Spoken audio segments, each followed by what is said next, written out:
Hello there, ladies and gentlemen, and welcome. So first and foremost, what I'm going to go over here is the fact that I'm now running the beta version of One of Pacific Animals Edition. So this one does not actually have any impact on the play by email, but how it works is basically, let me find it. Where are we looking here? Just bring it up over here. Okay. So we do have some really nice changes here, lots of like bug fixes, some very, very nice stuff. I mean, you just take a look at that changelog here. Absolutely insane. Exactly, so over here, one of them allow carrier-based groups to pick out range of city attack. I mean, lots of stuff over here, which is always quite handy. So what I'm going to do is actually add that to the Discord list if it's not already there, and it will obviously add, which will be quite nice. Yeah, definitely some spoilers. Definitely some spoilers to come here. Okay, what I'm going to do first and foremost, though, is actually load up the Turn15 tracker. Now, we are making some solid progress, but after speaking last night, principally with Lupus, we have decided to actually take on some aspects of suggestions. One of them being from Major Problem 42, I believe his name is, in regards to how we actually want to approach the situation. And part of the suggestion was actually sending a small detachment of force to take possibly one of the Ellis Islands. Yep, there we go, set up already, fantastic. So we'll go deep into that in a moment. Oh yeah, you're probably fine just to take a look at the actual combat turns, but the thing is, there's nothing wrong with watching it up to date and then going back in the past. No issue with that one. Okay, we'll just load the current turn. Right, it's already loaded, technically. Maybe due to that, unless I've already... Yeah, no, I've already done it then. Okay, fantastic. Yeah, there's a couple hours per turn, isn't it? We've got quite a few turns done, haven't we, in the last few days? It's been really good. Okay, so we'll get straight back in over here. So as you can see here, it's asking for the different, verification bar. So we were previously playing with 1.81126A. We're now playing with version 26B. There we go, but there'll be no issues between that. I'll also let THG know to update his own, but yeah, things will be great. Right, so what we are going to do then is review this situation. I think how we're going to approach this. Oh, and another change that I actually made here as well is on the map. A link given to me by Lupus was the actual pure upgrades. So basically what we'll be able to see here is the borders of different nations. So we can actually see the border of Manchuria, the border of Mongolia. What was this known as? Manchukuo? I can't remember exactly how it's pronounced in Japanese. Or Chinese, I suppose. Could be one or the other. Yep, but we can also see the border delimitations. Delimitations, I think that would be the word. Indeed. Right then. So what we're going to do then is actually take a look at the situation over here by Fiji. Hello there, Iconoclast. How you doing, my man? Now, we did see one of our destroyers sank over here. That was it Asanagi? But we can see that Yanagi has survived here. Her damage is rather extensive. She obviously has no ammunition left here, but she will try to pull out of the area because at the end of the day, she is a viable asset to the Imperial Navy, so we'll make use of her. Now, we do have Kiributai on the way. Won't be too long before she actually arrives once more. Indeed. So there, how you doing there, Swordfish? So Kiributai is on the way to Kwalajian Island.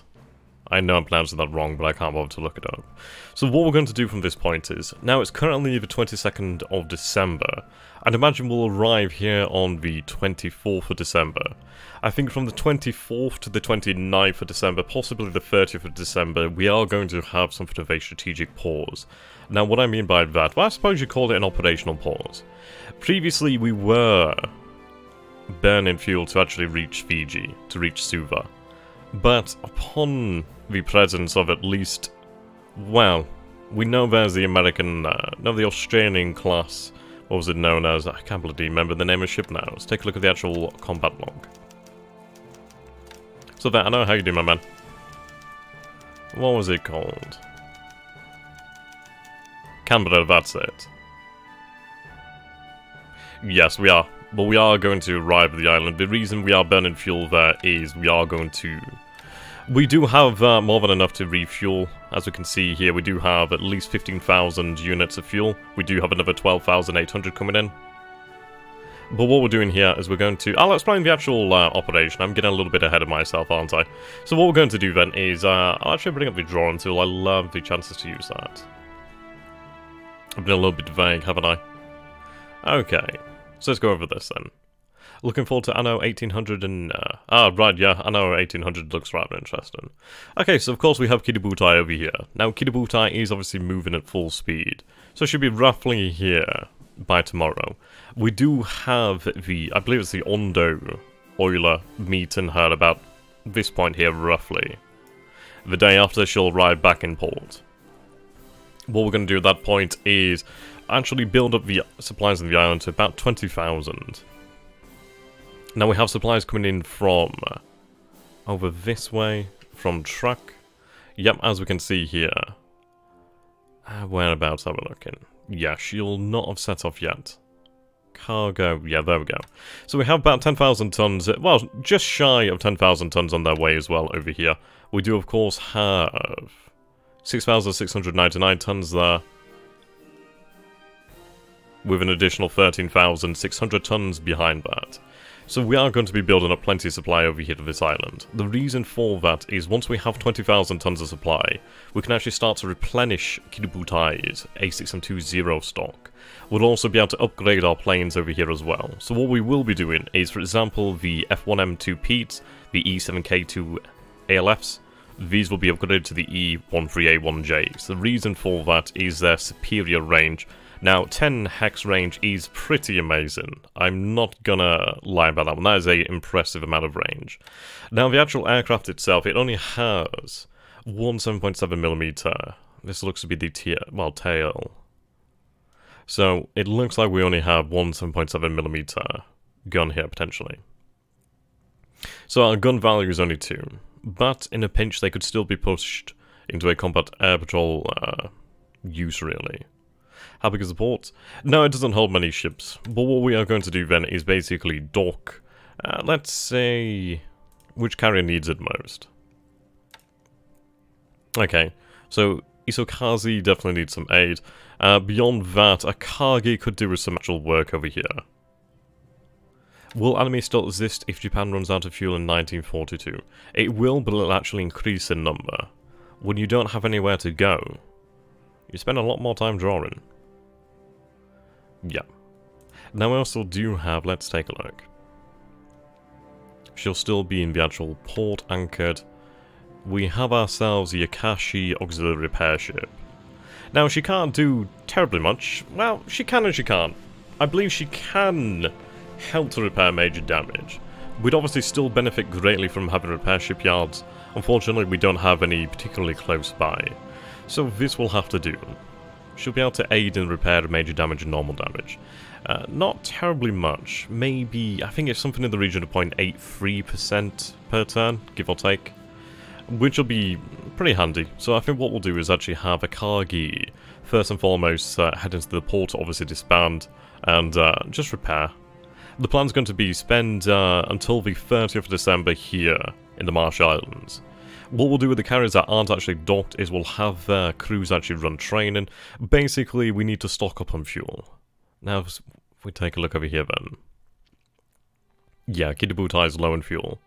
So what we'll do is we'll stock up. We'll rearm as well if we can do. Let's see. Now, our sorties are still good. We still have fair amounts of that munition. But it would be nice, obviously, to replenish to a degree. Just ordered a 1-litre bucket of ice cream to go with the stream. Jesus, man, that sounds amazing.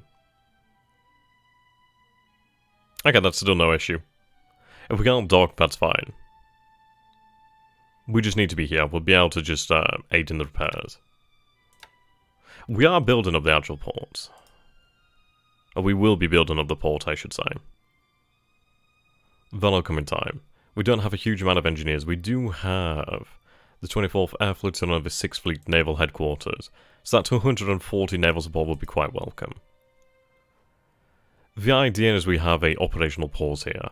What we're going to do in the meantime is we did break off a force over here of the Furutaka and 3 destroyers to actually meet the Canberra and the Perth. What we may actually do with them instead, it very much depends on how things go, but I may have them actually move towards Canton Island to actually provide support there.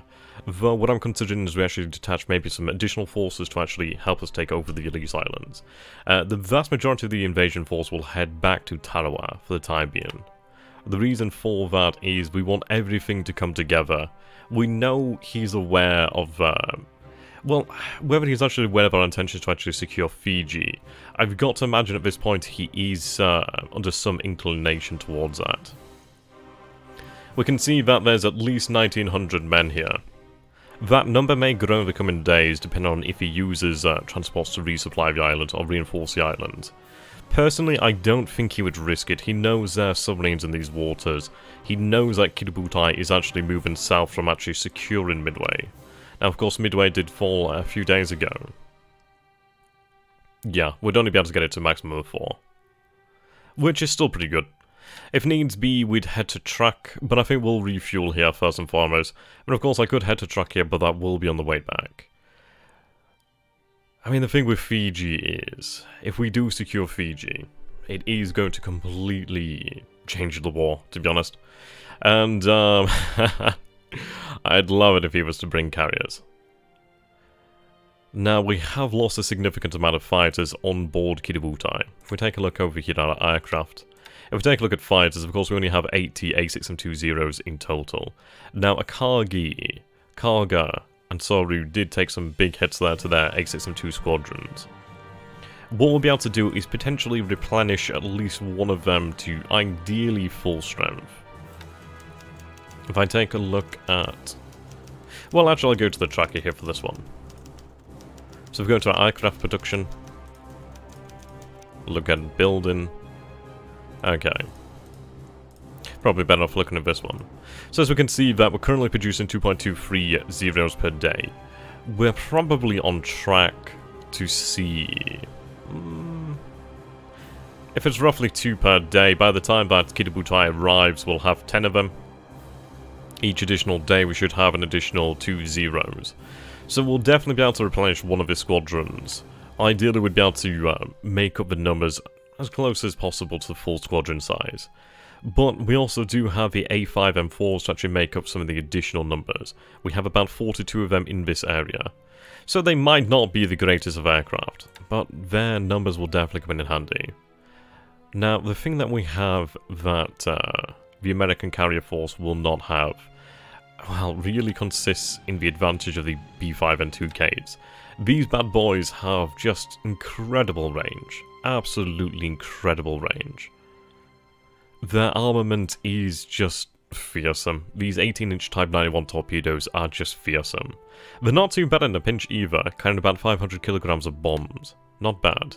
If we take a look at the D3A1 Vals, our dive bombers, they're not too bad. I mean, at reduced load, they only carry 120 kilograms of bombs, really. Their default load is about 250 kilograms of general purpose bombs. The real killing power does definitely come from the B5N2Ks. The D3A1 Vals do serve a very good purpose. They are nice in addition to our forces, but it is definitely the B5N2K that is the sword of Kiributai. If we take a look at our numbers as well. So, in total we have 367 aircraft on board, all of the carriers here, including float planes and the escorts. But if we take a look at these numbers here then, so in terms of dive bombers we have 129 of them, in terms of torpedo bombers we have 143. Can you imagine the sheer amounts of destruction that could be visited upon any American force, should these squadrons actually fly together? The good news is we'll actually be able to replace some of our B5N2Ks over here, which would be really quite nice, if we take a look at these numbers. So currently, B5N2Ks, when are we looking? D3A1 Val, B5N2Ks. So currently I have 34 of them in stock as well, so we'll be able to replenish these numbers too, which is going to be great. We have 14 D3A1 Vals. So once we actually do build up the amount of supplies at the island over here, we will be able to restock Kiributai's well, air complement. Of course, replenish her munitions as well, ideally. We do need more torpedoes aboard Akagi. The 250 naval support will definitely help out over here as well. If needs be, we could always pull back to track, but this should be sufficient for now. What we have to take into consideration as well is that we do have plenty of forces converging down here. Now, something to note here is the fact that we do have the aircraft tender. Hello there, Shannon. How are you doing, my friend? We've only just started about 15 minutes ago, so you've not missed too much, actually. But what we're doing really is talking about a change in operations. Rather than rush down here, what we're going to do is actually wait until at least, give or take the 30th of December. And we'll approach Fiji in force. Now, of course, that could give him time to build up Fiji, which is why the submarines are going to be extremely vital in this area.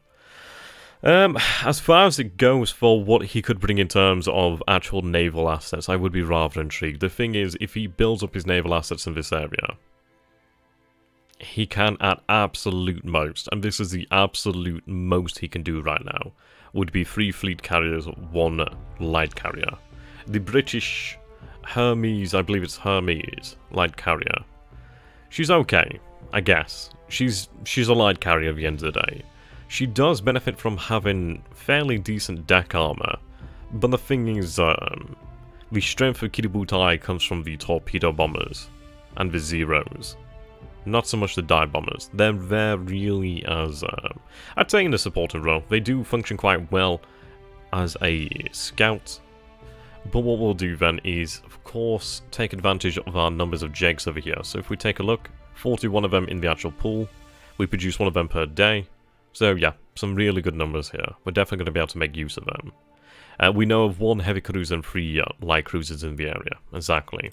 The thing is, the more force he brings to this area, well, the larger the stakes are for him. I mean, frankly, we'll take a look at the actual numbers we have in the area. So, of course, we do have Kiributai. So, that is 6 fleet carriers. Kaga, Hiru, Soru, Shokaku, Zuikaku, and Akagi. We have the battleships Hiei and Kirishima. We have the heavy cruisers Tone and Chikuma. So, we're already up to 6, 2, 2, 1 light cruiser here at the moment. Of course, 1, 2, 3, 4, 5, 6, 7, 8, 9, 10, 11. 11 destroyers here. We do have this force that is trying to catch up over here, and that is the 2 light cruisers Tatsuta and Yabari, Tanakazi, Ote, and Hayati. Hayati? Then we will eventually have an additional light cruiser over here in terms of Tenru. She's escorting this force back to the Marshall Islands. So, what are we looking at here then? So that is 2 battleships, 6 fleet carriers, 2 heavy cruisers, 3 light cruisers, potentially 4 light cruisers, and, over 10 destroyers in just this area of the Pacific here. Down towards the actual invasion force, we do have an additional 2 battleships, and then 4 heavy cruisers. So it takes us up to 4 battleships, 6 fleet carriers, 6 heavy, heavy cruisers. Destroy numbers, yeah. 14, 15, something of that nature. An additional 2 light cruisers over here, so what's 5 or 6 light cruisers. From towards truck, we'll have another heavy cruiser, seaplane carrier. What else could we bring to battle should we wish to? 2 destroyer minesweepers over that way. Could be pressed into service if we really wanted to. But yeah, that's a lot of force. That's a whole heap of force. Obviously that is not considering the submarines that we have in the area. Of course we do have further submarines moving down here, which is quite good. We have, if we take a look, Sydney's currently being stalked. We have additional submarines moving back from towards Noumea, down here to Fiji. So what we're going to do, the light carrier can only make 25 knots. See, this is it. If we were to combine everything into one fleet with the carriers, we'd also operate at 25 knots due to the speed of the other battleships. But I think what we'll do then is just have Vanguard force as well, so made up of the slower battleships. But yeah. Our forces over here, the 51st Naval Guard, will secure Savai next turn. We did launch a deliberate attack, but it seems they weren't quite ready. So, the shock attack will finish the island, we'll secure Savai, and with Savai secured, it does give us an actual base in the Samoa Islands, which is actually going to be extremely valuable. If he chooses to use his warships in the area to actually bombard Savai, then more fool him. So at the end of the day, all that is going to do is actually use valuable munitions. If we take into consideration that I believe the only ports that he could rearm at are Auckland over here actually has a pretty good port capacity. He should be able to rearm in Auckland with naval support. That definitely speed things up. So we have Auckland, Brisbane down here. Sorry, Melbourne, Sydney.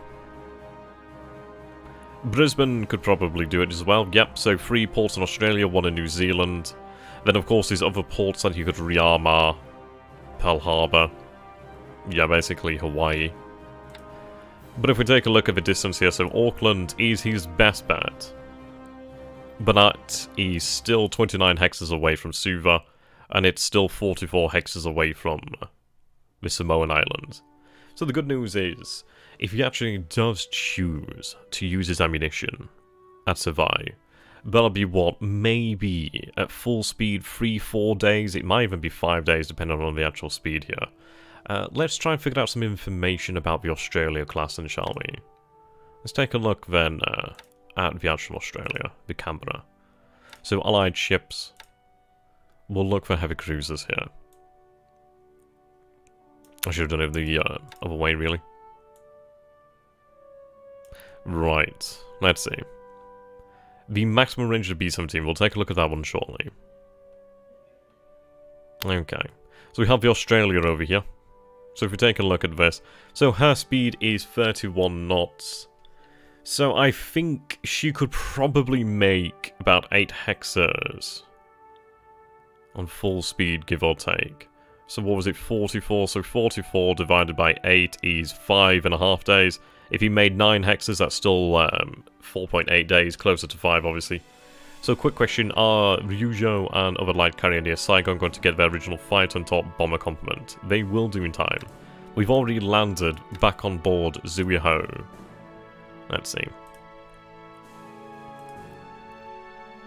Yes, so aboard Zuiho, we do have the Zuiho Squadron as well as the Ryujo Squadron. So of course these Zeros are carrier trained and capable. We still have the rather large squadron, the Tainan KUS. Now of course they're not carrier trained, but all we have to do for carrier trained is leave them aboard, so we may leave them aboard for the time being. As you can see, we are actually over capacity here. Zuiho is full capacity as well. Principally, their mission in this area, in the Malayan campaign, is really air support. Fighter cover more than anything. Over time, well, actually what we'll do in this session is really consider whether we are going to bomb Singapore, how we want to approach the situation. Of course, he's building up his numbers over here. What we need to do is really move down our land bombers, our army bombers down to this area, at least within range of Singapore. Well, for example, if we take a look over here, the KI-21-2A Sally,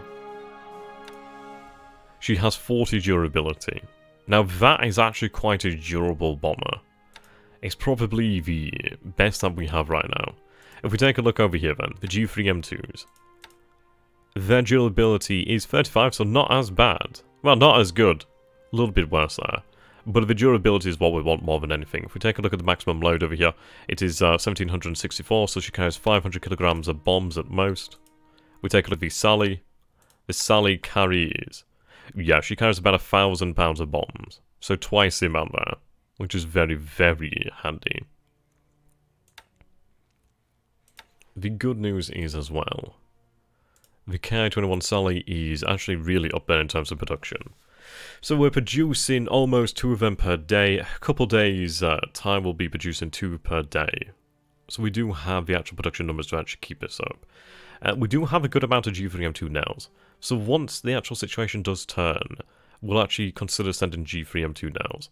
The reason I'm not too eager to send the Nels is because they are phenomenally good naval bombers, and we do need them. So what we're going to do then is actually take a look at the situation over here then, and decide what we're going to do and how we're going to do it. Now, what I'd like to do is actually secure an additional island out here. So, for example, we do have the Elise Islands. Now, Funafuti and Vaitupu. We do have port capacity 1 here. Port capacity 1 here. Notice that they don't have any airfields, and these islands cannot have airfields actually built upon them.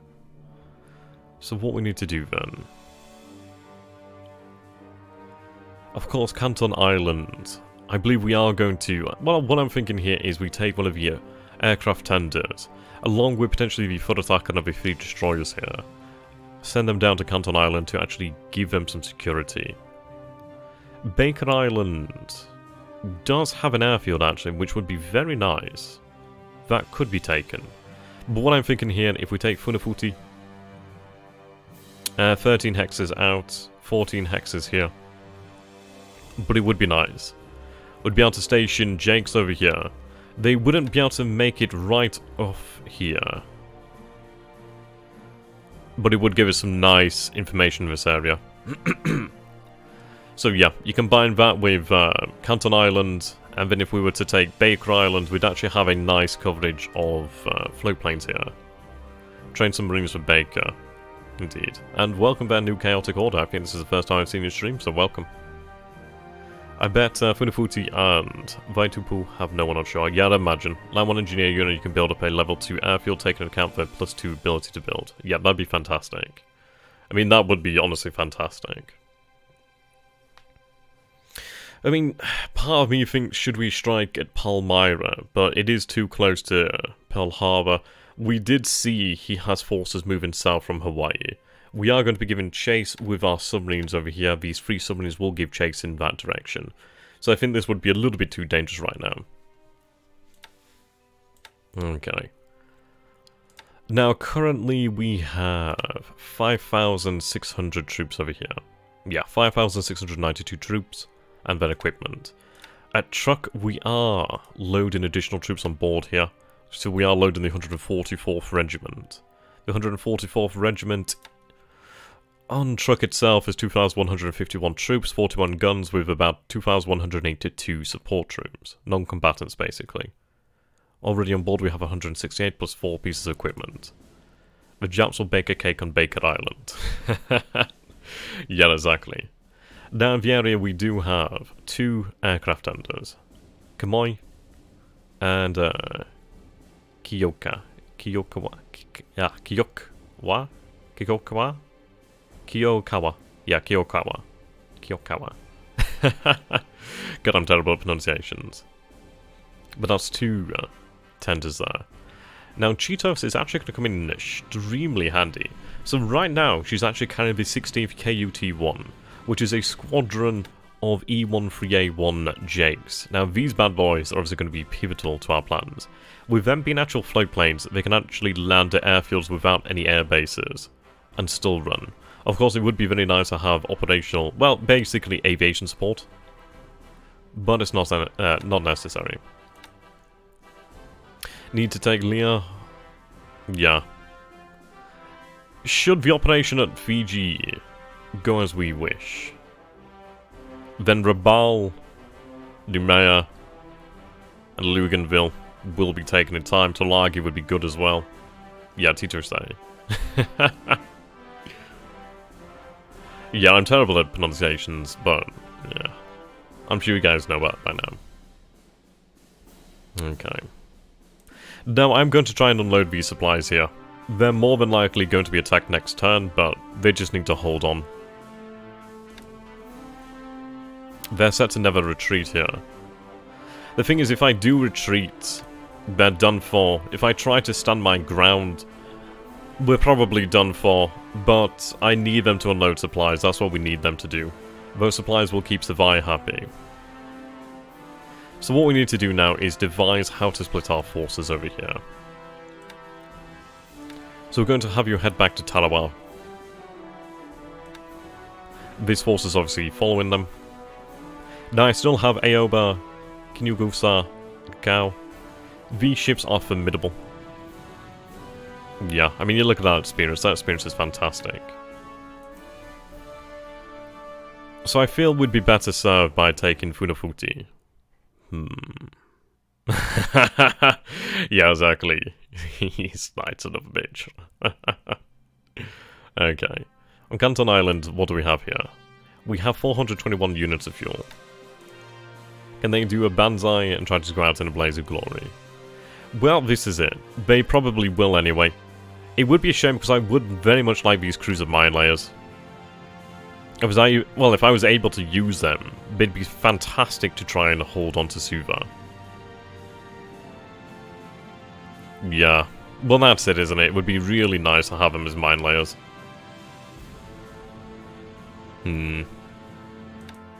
Yep, we have a shock attack lined up over here on Samoa. I was really happy with the results that we did see in China in regards to the shock attack. Where is it? Yeah, here we go. This was fantastic. And this was also the attack near Kaifeng that finally broke the Chinese forces there. I mean, 370 casualties for 6,304 Chinese casualties inflicted. Those are some big, big numbers there. I mean, tanks, when they are used correctly, can absolutely devastate an enemy. Yeah. The only thing they had going for them was the actual terrain. I mean, 26-1, but bad odds. Naval units cannot use kamikaze unless a specific set of circumstances are met, which is basically 1944. What are the strategic priorities, East or South Pacific? Basically, what we're going to be doing then is, our priority right now is of course the Dutch East Indies, but our priority is really Fiji. If Fiji isn't happening, what's the other options? Fiji is going to happen. It's absolutely going to happen. What we're going to do is basically have an operational pause until the 30th of December. 2 days for Kitabutai to arrive back over here at port.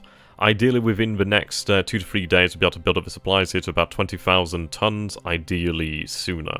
But what we'll do is actually replenish the amount of planes on board Kitabutai. As discussed, we have over here, let's take a look, 34 B5 and 2 Kates in stock. We have then as well our Jakes I'd like to replace the old float planes with. We do have 14 D3A1 Vals. We are producing 2 Zeros per day.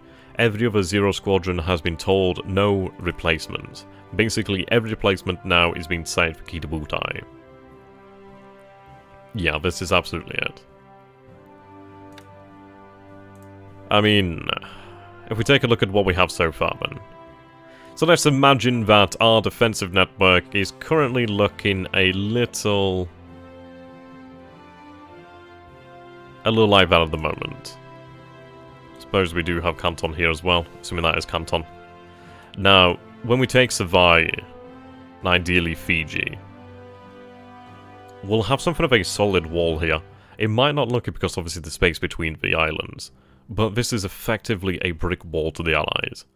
The thing is then, we'd be able to, after taking Fiji, head down here to Noumea, take Luganville, Tulagi, Port Moresby, sorry, that's Port Moresby here, Rabaul, Port Moresby. And if I was to take an island such as Horn Island or maybe one of the bases over here at New Guinea, that would definitely hurt him. We could then extend and take the islands here.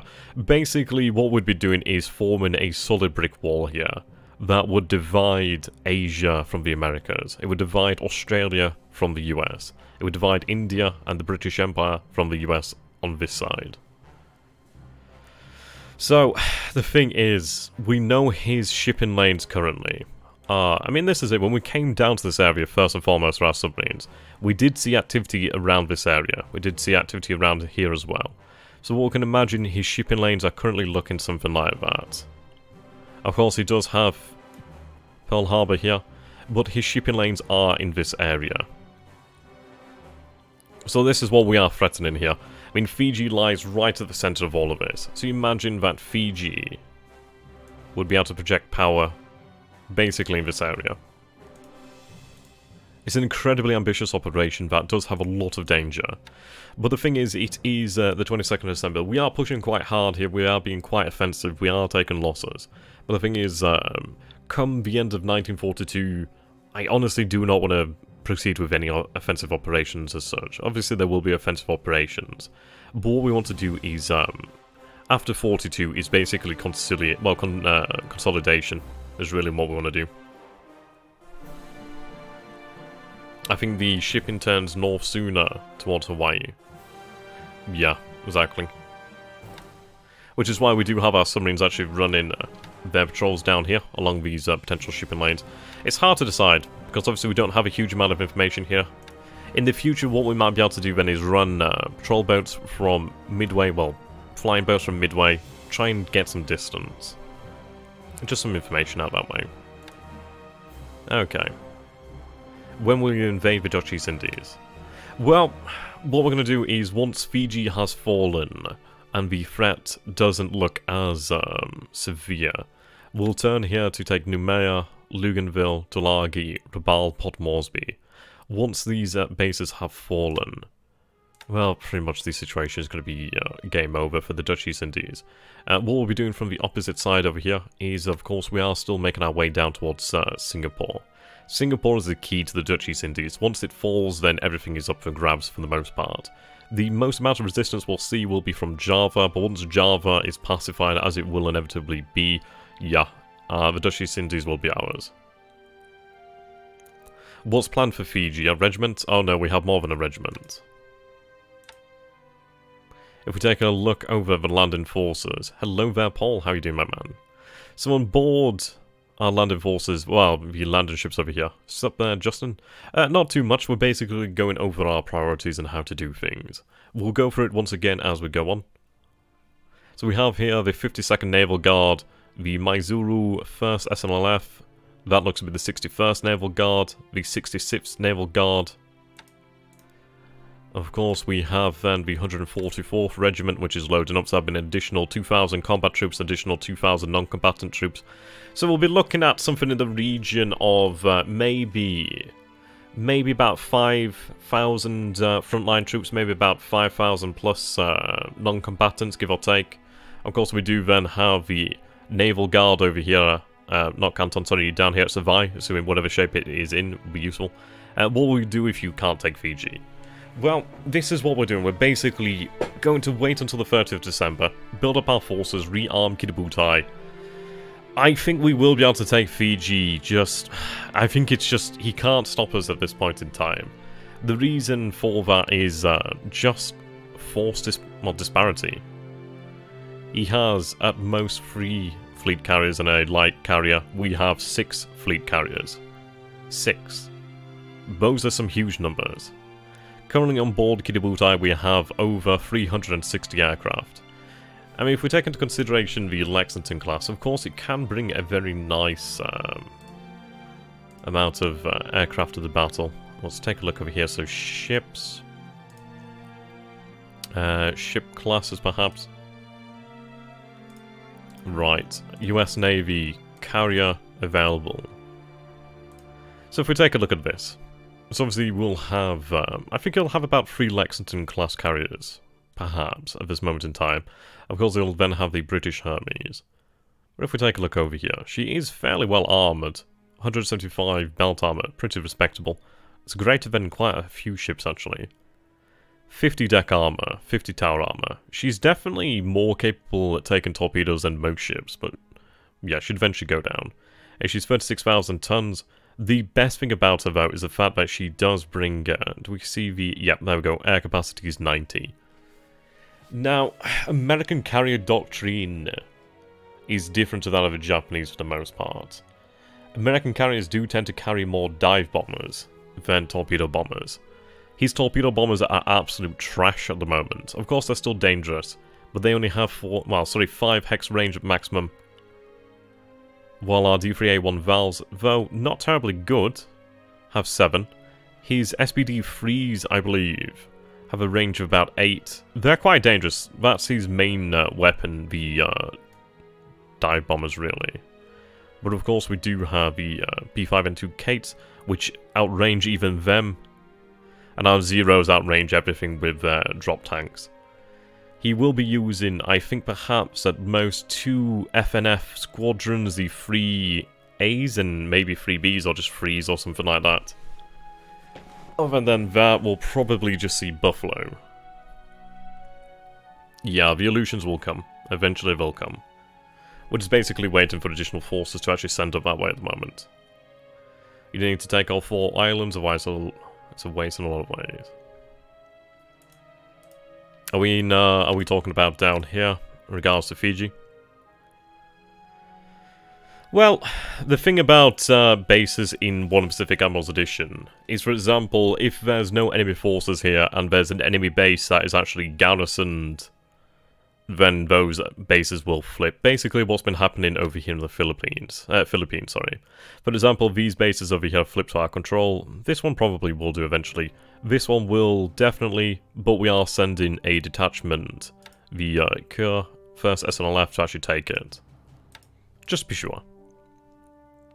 And also because I'd like to potentially build up landing craft here to maybe make the short leap over here. Potentially. Or to Cebu. Probably the better option. Okay.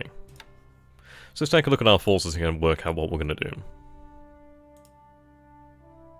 Right. Let's take a look at strength then.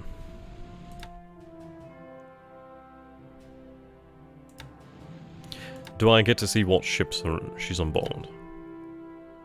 No, just the task force she's actually in. Okay.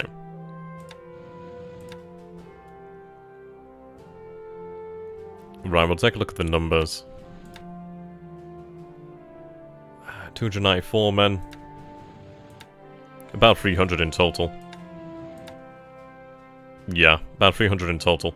Okay, what we're going to do then is we are going to break off the... And of course they are going to lack on supplies, so it might be worthwhile to send these ships over here, but I'd like to send something with some decent speed. I do have the 52nd Naval Guard here.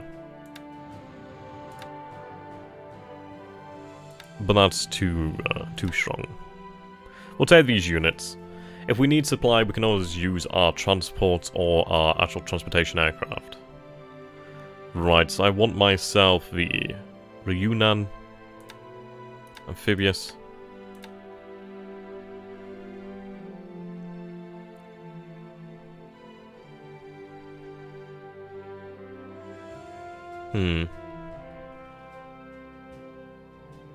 Interesting, I'm actually not seeing her here. Let's see. You may have to just use transport then.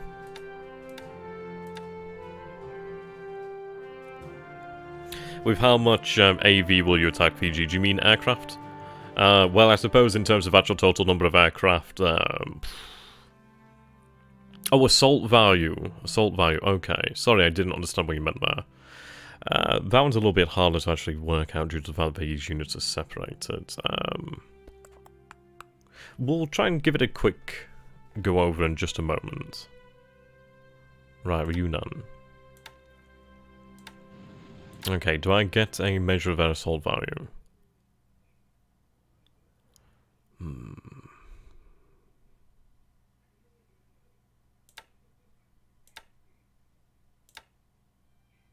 Right, here we go. What we'll do then is take a look at the actual infantry.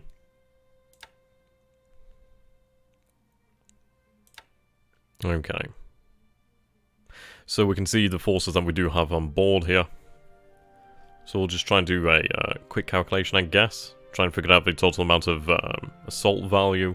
So if we take a look at the Maizuru 1st SNLF, so that is 21 plus 17. Okay, that's them done. Actually, no, Task Force 114. Though I believe that's obviously just the one that we broke off there. And then we'll also have a 66. So that's 4, 6, 7. The 66 Naval Guard. So 9.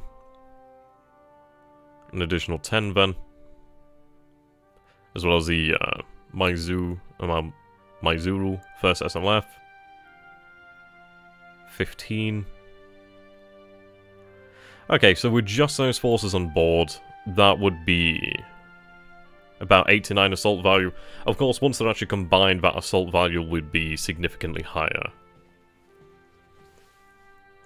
Oh, I must have just miscalculated stuff. I mean, of course we, yeah, these guys are truck, these guys are on Van Island. I might have missed a number, to be fair, I'm bloody blind as hell. But that's saying nothing of those forces combined. I mean, at the moment they're separated. We then, of course, do have on board, I think we have some engineers. No, we just have assault troops here. It would be nice to actually get some engineers down there. But then, of course, we do have the 144th Regiment. Right, so let's take a look.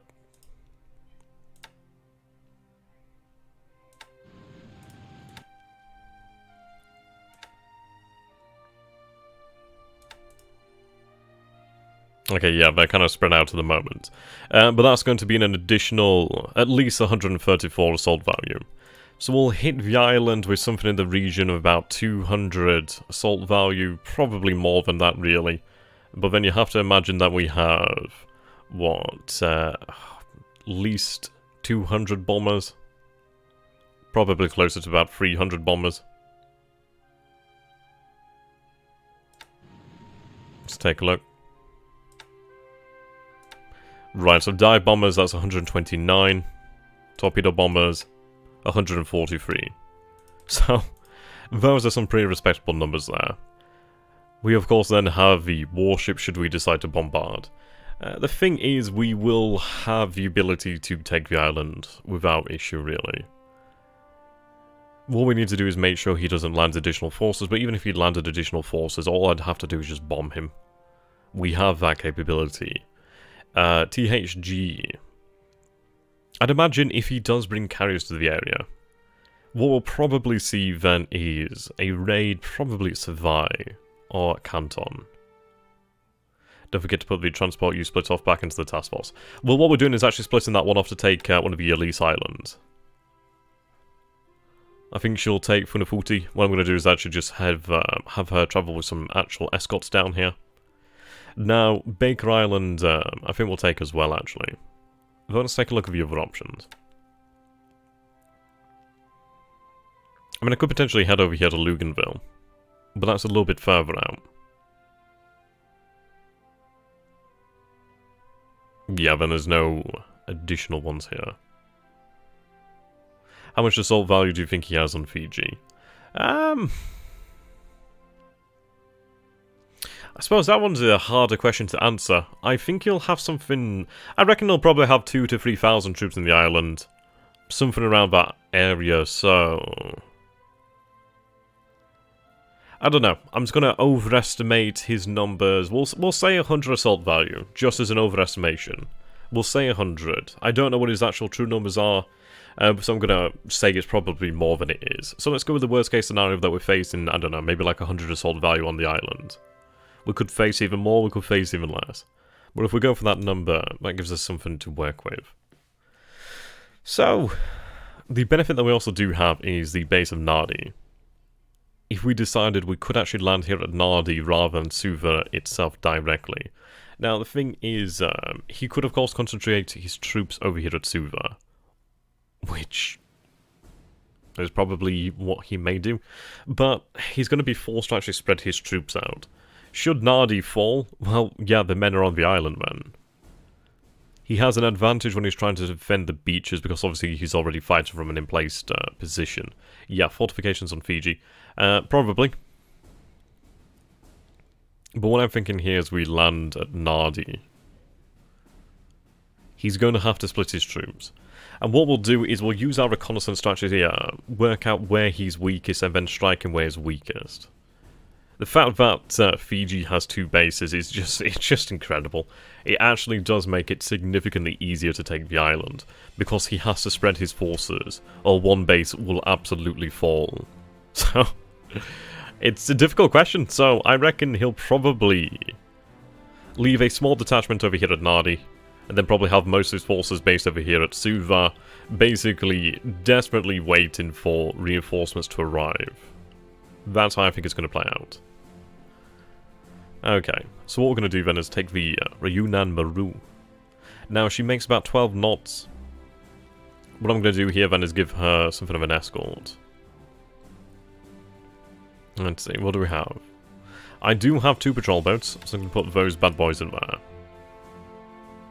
Yeah, don't worry about it. This is what I love most. I like the fact that I get to stream this and I get to talk to you guys.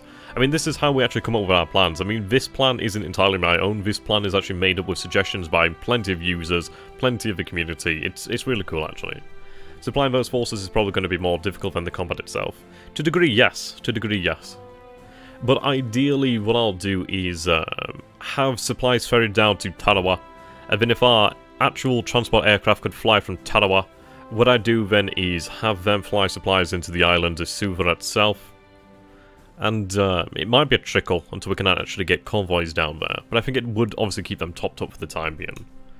Right, so we do have the 2 patrol boats over here. What we will do then is have them head for Funafuti immediately. I'm not going to put them on full speed. I mean, I could do. We might change our mind on that one. Let's see what sort of speed we can manage on full. Right, it seems that... yeah, that's fine. So 3 hexes per day. What we're looking at here, so 14... let's work out how many days that's going to be. I do the maths, but I'm lazy. Right, so we'll be there in about 4.6 days, so probably about... I don't know, maybe about 4 days, give or take. Maybe 5 at absolute most. Now you can see that's only taken about 390 troops there. 28 pieces of equipment. That should then have this island flipped to our control as well, potentially. What do you ladies and gentlemen think then? Should we take Baker Island? I mean, I think I should. I mean, Baker Island actually has an airfield, which is really quite handy. Or is that splitting our forces too much? It might be a little bit dangerous to do that initially. I think what I might do is actually send a fast transport to Baker Island. Actually, I don't know. What do you guys think? It could be done. I mean, it's obviously closer. Yeah, significantly closer. Yeah, I think Baker Island, considering the fact that we do have our search planes over here, they will be running random patrols in the next day. So 15 of them. Additional 1 then in 2 days. Yeah, we'll take Baker Island as well.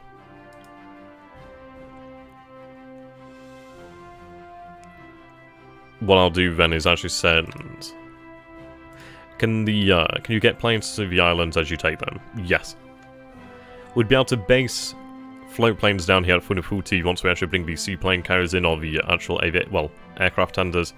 Baker Island actually having a airfield would allow our G3M2s into the actual area, which would be fantastic.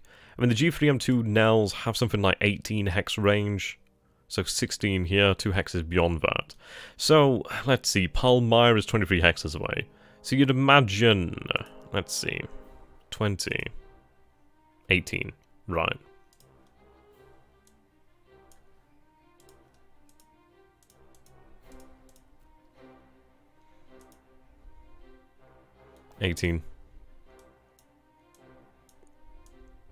Okay, so let's look at something like that. So we have our G3M2s over this way. If they're based at Baker Island, at maximum range they'd be able to almost touch Palmyra. We'd imagine, I don't know, something like that would then come under their operational... Basically, it would come under... be in their operational range. So this would be really nice. It would help to secure our islands. It would obviously help protect Canton. It would help to protect, well, Tarawa, Funafuti. So we'll take Baker Island. It would obviously allow us then to base additional aircraft, and obviously having an airfield would be great. I could move engineers here potentially in the future. The fact that it's already built up for us is really generous of the Allied forces. Okay, so I'm taking a look at the Maizuru. Goddamn, I wish I did not get tongue-tied as much. I'm terrible for it. Ah, dear. Right. 66.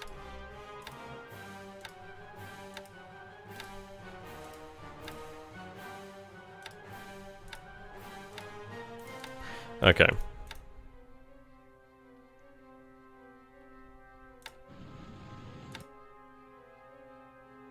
small number.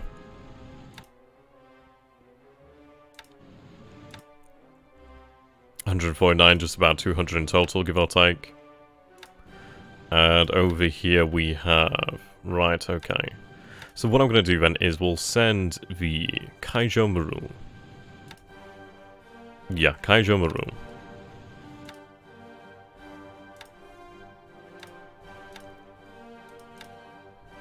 I think I'd rather send them amphibiously. So Kaiju Maru. And what I'll do is actually grab one of those patrol boats. Or do I want to grab those patrol boats? I'll grab one of them anyway. Set them for Baker Island. No. You'll only travel at... Actually, no, you should be alright. I think that's maximum, and that's what we actually make.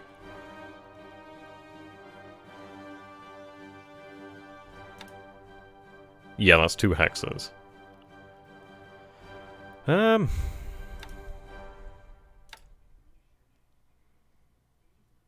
it's either 4 days or about 3 days, isn't it really? What happens if I transfer out the patrol boat? Oh, you'd actually rather slow, aren't you? Okay, what we'll do then is we'll take a ship with a higher speed. Actually, what we'll do then is we'll look at what we have.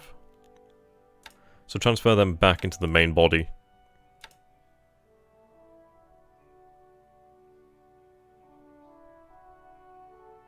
Right, 157.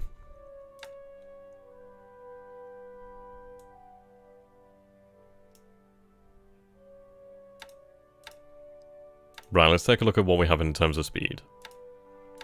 And that can ideally form amphibious. It's a shame I don't have the cruisers loaded. They'd actually do a really good job. Right, so 14 knots, that's perfect. It matches the actual patrol boat as well. Do we have troops on board? Bloody no. Ugh. No troops on board here either. God damn it. Okay.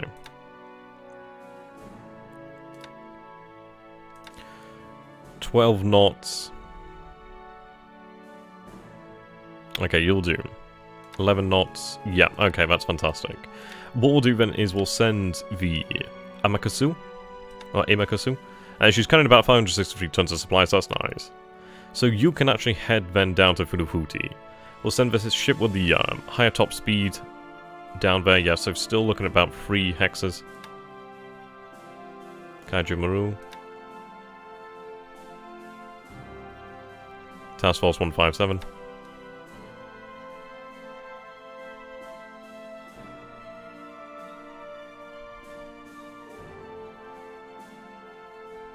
I swear to God, I'm just blind here.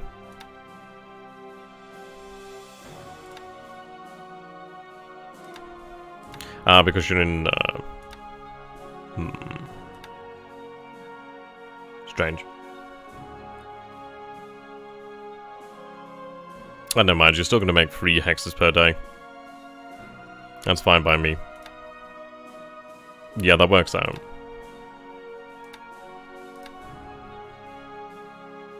Now, what I could do then... See, Katori and Kashima. What can they do? What can they carry? If we were to press them into fast transport, for example, obviously they can't do it right now because they obviously have no troops on board. But if I was to go for fast transport... Yeah. See, Katori and Kashima are actually pretty handy for that. They're like, well, they're basically APDs. You see there, 275. That's respectable. That's actually fairly respectable. It's actually larger than that of the heavy cruisers. The battleships can't carry troops. They're not really made for it. But get in the way, to be honest. But yeah, that's actually pretty sizable. That's about 500 troop capacity. Only about 300 tons of supply. But that's really quite good. It's a shame they're not loaded on board with cruisers. But in the future, we might just use those cruisers as, basically, armoured troop transports. Armed and armoured troop transports. They do a really good job. What I'm actually thinking is potentially, we use them to actually transport engineers to the front lines.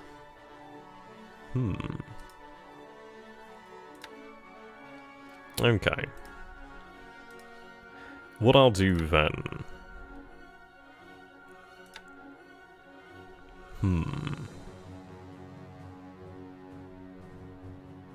One of their values. They actually do have fairly good AA as well.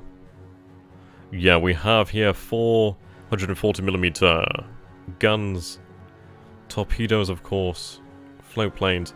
Right, what we're going to do then is we'll give Kotori over here.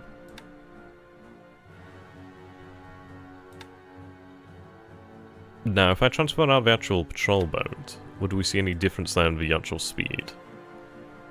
Still 3 hexes per day.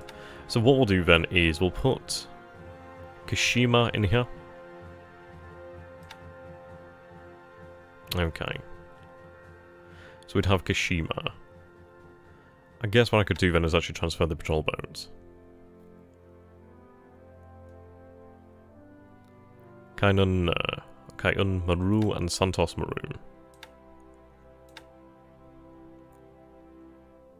Okay. Float planes out of 100% of the time.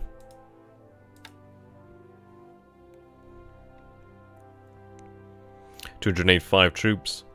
233 troops. Yeah, I think that'll do just right. Right, fantastic.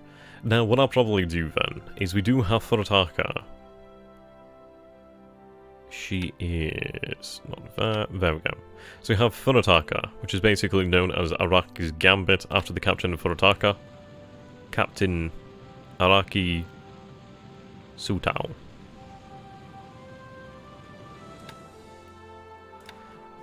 Okay. Now they're on course towards the Samoan Islands. What I'll actually do then is potentially run. Maybe, yeah, what we could do is actually follow our task force down here to the Release Islands, or even towards, we could even head towards the, not towards Canton Island, as part of the Phoenix Islands.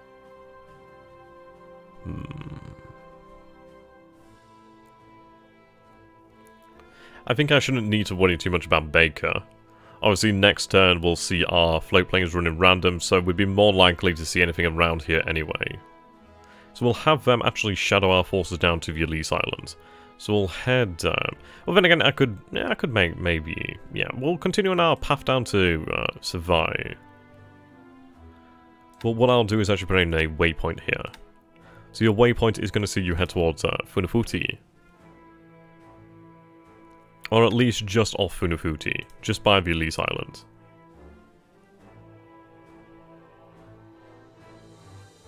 Okay. Fantastic. We do have 2 float planes on board. These are coming greatly useful. Right, okay. So if we take a look over the plan then. The main task force is going to head back north towards Tarawa, but we'll have a small force head down here to take Funafuti. At the same time, we'll have a force to secure Baker Island. We'll have Furutaka and the 3 destroyers actually head down here to potentially deal with the Canberra and the Perth. Really depends on the situation. Should the situation actually escalate, they'll instead head to Canton Island to ensure that Canton Island does have protection from amphibious landings. Okay. We'll have the remaining forces obviously head back to Tarawa. Yep, follow Task Force 348. I need you to remain in combat mode, basically. Definitely don't want you to obviously dock at any of the islands. Not that you could anyway. But the good news is we do have 10 float planes there. The force is commanded by Rear Admiral Hirata Noboru. I believe that is the captain... Oh no, it's not the captain of Nagato, it's the captain of Mutsu? No, it actually isn't. Is it the Geber? Who's the actual captain here? Who's the flag? Have I just missed it?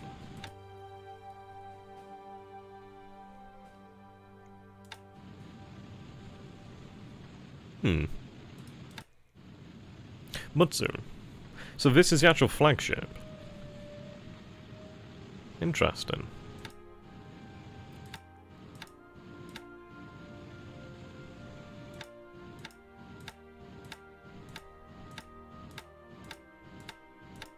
Very interesting.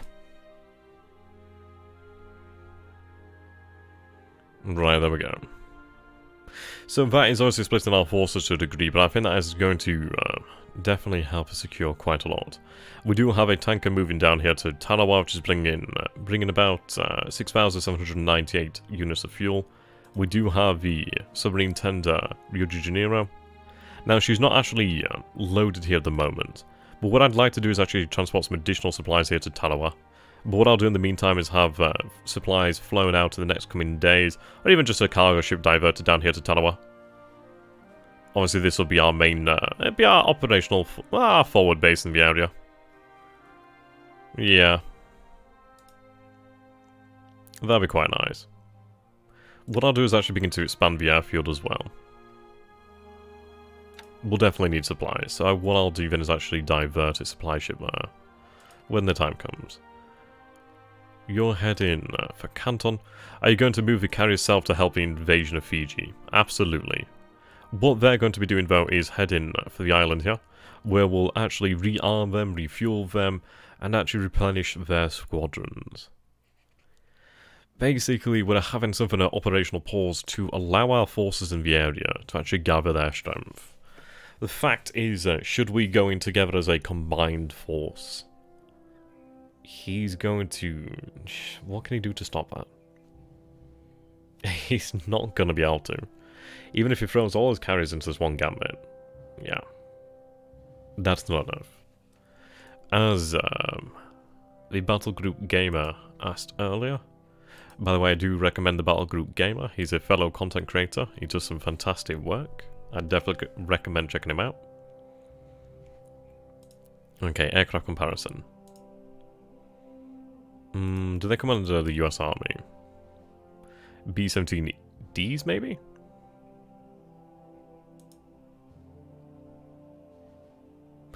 Okay, so if we take a look at their maximum range here, with extended range that's 22 hexes, normal range is 17 for the B-17D, was it? I'm not entirely sure which one I'll have at this moment in time. Probably the D. But if we take a look over here, so Suva, level 2 airfield. Yeah. So the one he'll probably operate from would be Suva. Now if we take a look at that range, so Tarawa is well out of range at 32 hexes. Funafuti is within range at 13 hexes. Canton's out of range. Baker's out of range. Yeah, all these other islands are out of range. Where are you comfortable leaving the fortifications in Tarawa? So then those engineers. Alright, okay. Would you like me to actually build the fortifications up at Tarawa? I mean, we could do. Could be done. Might be worthwhile, to be fair. I'd obviously need additional supplies down here. Fuel's on its way. Okay, what we'll do then is we'll start building fortifications. I'll start flying some supplies down to Tarawa, actually. Let's see. Unit order of battle. Why can't I actually combine them?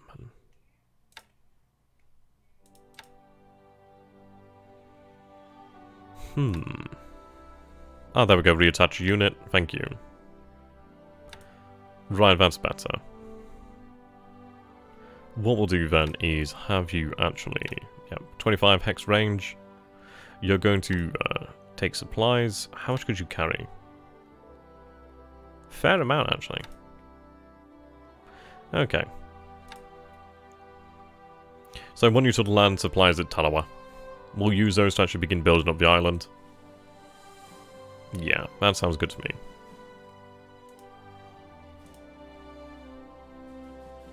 Okay, so that'll give time for our forces to gather. We'll have additional Jakes over here in the future. Actually, no, we do have an additional squadron right now. So what we'll do is obviously build them up. Yeah, they could be moved on board here, but it's probably not a good idea, considering it's over here at Trunk. Okay. These forces are moving back home. I mean, they're carrying an additional 3,000 tons of supplies, so that's going to be handy. I mean, the Buenos Aires, Huzai, Maru, the Montevideo, Maru. These are actual troop transports with some very good speed. Yeah, good, very good troop capacity. So these will be fantastic for invading the islands in the future. So I do want them to survive. We take a look at signal intelligence. Yeah, heavy volume of radio transmissions detected at Pearl. So, frankly, he has forces heading south from Hawaii now. I think they might be somewhere out here. So let's try and figure out if he's heading towards Canton. If he's making about, let's say a overestimation, he's making 9 hexes per day.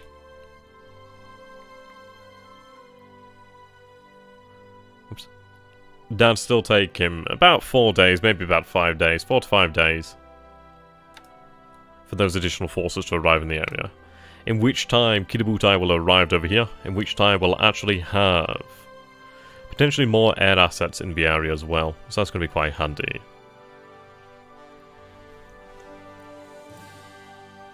I'm actually considering here. Okay. What I'm going to do then is I'm going to take... let's take a look at the actual ship experience. So Aoba, 7267. 7067. 68, okay. I'm going to take the Aoba.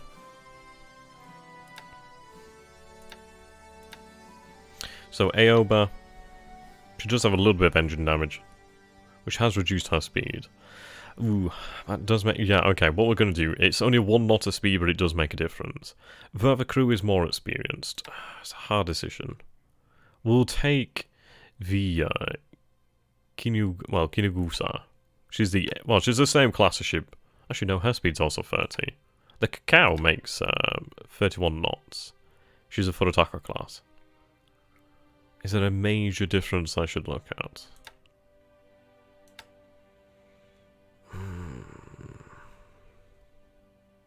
76 belt armor. 50 deck armor. Durability. Okay, the Aoba is slightly more durable. What's the maneuver like? 34 for the Aoba. 34 for the Furutaka. Cruise speed. Same. Tonnage. The Furutaka is actually slightly lighter. Okay. What we'll do then is we'll take the Furutaka, so the Cacao. The reason for that... Actually, no, she does have 25mm of armor on her turrets. What does the Aoba have? 25.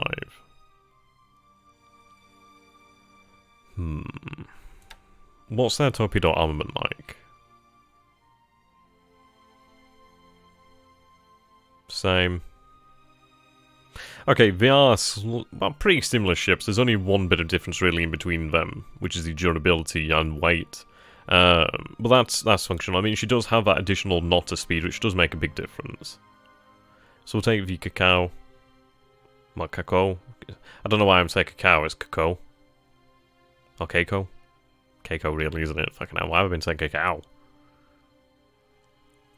Yeah, the Aoba was built on improving the Furutaka class. Right.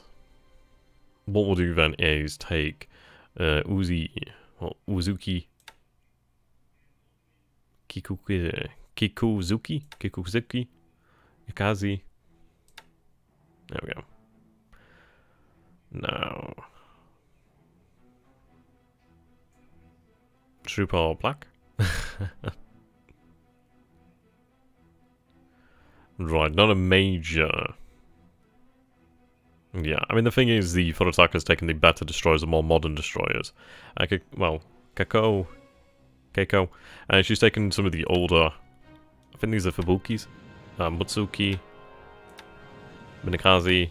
The Minakazi, I mean, Yakazi, she's a bloody valuable ship. I'd rather not see her dead. Yeah, she could be converted into a APD. In which case, actually, do we have something else I could send? No, I don't have any additional destroyers. So we'll have 3... Yeah, 3 to each heavy cruiser. Okay.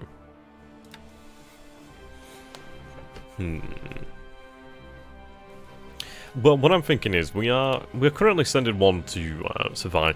What I'm thinking is, if we actually have a second force, and then we can actually spread them out somewhat, it does give us more tactical flexibility, and it also does help to spread our forces out should aircraft show up.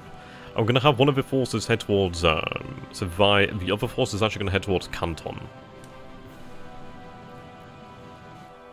There's always a risk that he could head towards Canton to bombard the airfield. Or the lack of airfield, but he could do it. Right, what was the name of the captain? Takahashi.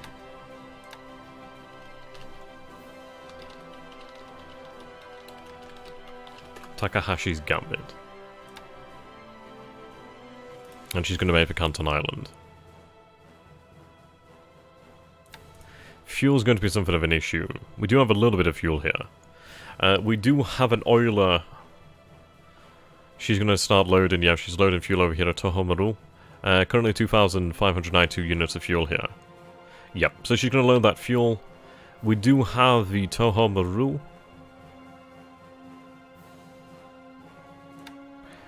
Sorry, the Ondo. Got that one wrong, didn't I? So Ondo is actually going to meet Kidabutai over here to give them 3,540 units of fuel to actually allow them to actually make it here. Well, this is it. What we're going to do is actually try to play smart. We'll see what the actual information is like regarding Sivai. Obviously, if there's too much in the way of force, we'll obviously not venture there. But having these raiding forces is actually going to be quite handy. It does give us some forward elements to actually use should the situation demand it. Obviously, should the situation not demand it, they'll be kept back and then obviously rejoin the main body in the future. But having these raiders out here could be very advantageous. You imagine, let's say carriers show up, it would be quite nice to actually flank them. We could even use them to actually attack potentially at night. Yeah, the Americans have rather poor experience on their pilots as well, which is always a good thing. Okay. I'd have sent a battleship, but yeah, they're rather slow. And I obviously will have them with the landing forces. So Nagata, Mutsu, Aoba, and Kinugusa. Yeah, they'll head back. We'll have the lack of destroyers made up by Kidabutai. But I think that's probably the best we can do for now. I mean, for example, I could have these actual ASW patrols. I mean, I do have them in some decent numbers. I think what a good idea would be is actually have them head down here to Tarawa. And they can actually help to make up some additional numbers on the landed forces. I mean, they do have some pretty good endurance. They're armed with 120mm guns. They do have some AA. Not a great amount of AA, but still AA nonetheless. Obviously, depth charges. They can even carry mines and, well, yeah, they can even be mine layers in a pinch. They also have the ability to carry 1,000 tons of supply, so that's actually really handy in a short... well, just... at short notice, that's really handy. Yeah, we'll do that.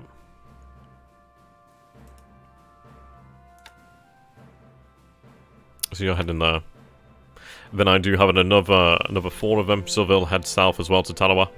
So that'll be 8 additional patrol boats actually bulk out the forces there, which is great news. It means we'll not have to use as many full warships to actually escort the forces in, which is always going to be a good thing. Keep them really back to some degree. Okay, so you're making full speed for Canton. And we do have additional patrol boats here. We have a destroyer tender and another aircraft tender. Both of them carrying supply here, which is fantastic. What I'm going to do is actually have them head, for the moment, towards Tarawa. Yeah, he's definitely using his submarine, sorry, in a combat role at the moment. Okay. Sorry for getting tongue-tied. I always bloody get tongue-tied. I don't know what it is. Ugh.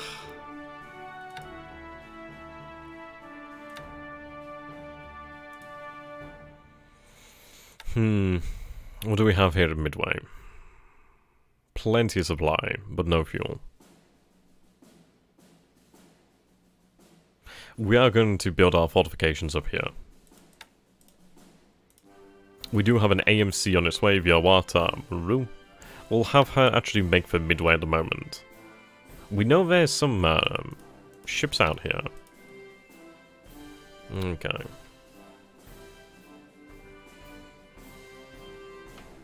We'll have her head for Midway then. Because we do have these 3 submarines moving down south. Yeah. Ideally, they may pick up on the forces he's got heading down here. I reckon he's probably going to have his forces meet up at Palmyra and then head down here. It depends, really. I think this area is just... it's just going to be incredible. I think this is going to be the Battle of the Coral Sea in this timeline. The Battle of Midway is not going to happen. It's just not. Midway has already fallen. Frankly, it's a sideshow. Should Fiji fall, that means that, well, yeah, we'd be able to do a lot over here in the Coral Sea. A hell of a lot. Okay. But I think for all intents and purposes, this one's already been sorted out now. So I think that theatre, for the most part, is done. We do have an additional oiler moving down here as well, which is fantastic. So you're currently moving to Tarawa. What I'm going to do is actually have you move to this island. Yeah, you'll be able to make that. So that's an additional 2,463 units of fuel, and importantly, it's another oiler. Now, I do have you here. You're kind of a little bit of fuel. The Matsumoto. So what I'll do then is have her loaded up with some fuel. She's a rather small tanker. But that's fine. Just use her as a light tanker, basically load her up, and we could even move fuel to one of the forward islands, then potentially even a lease. But the idea is going to be that, depending on how the situation goes, he'll make... well, this is it. He's going to have to burn fuel to reach here. So that means he's probably going to have to stop at... well, I mean, this is it. I don't know where his carriers are coming from. But he's going to potentially have to burn fuel then to reach Midway, should he be coming from the American coastline. And from Midway then... well, sorry, from Pearl Harbor to this area. He could pick up fuel on the way, but how much is he going to have? I remember when I played Hearts of Iron 2, Japan conquered Hawaii, then the US reconquered it, then Japan destroyed the US fleet and conquered it again. Jesus. Yeah, he could try to reconquer Midway. He could definitely try to reconquer it. The thing is, though, if he does, well, what's he going to bring? We actually do have a fair amount of strength here on Midway. That's over 100 assault value, so that's going to be... it's going to be harsh. It's going to be harsh for him. Sure, he could bombard them, but it's going to take a lot of bombardment to destroy these troops. So, let him come from Midway. If he wants to take Midway, let him come and try. What are your plans for the Aleutians? Yeah. The Aleutians will come in the future, actually. But we're going to go for... well, I'd like Dutch Harbour, but it's not actually the best one. I think one of these has an airfield as well. Or does it?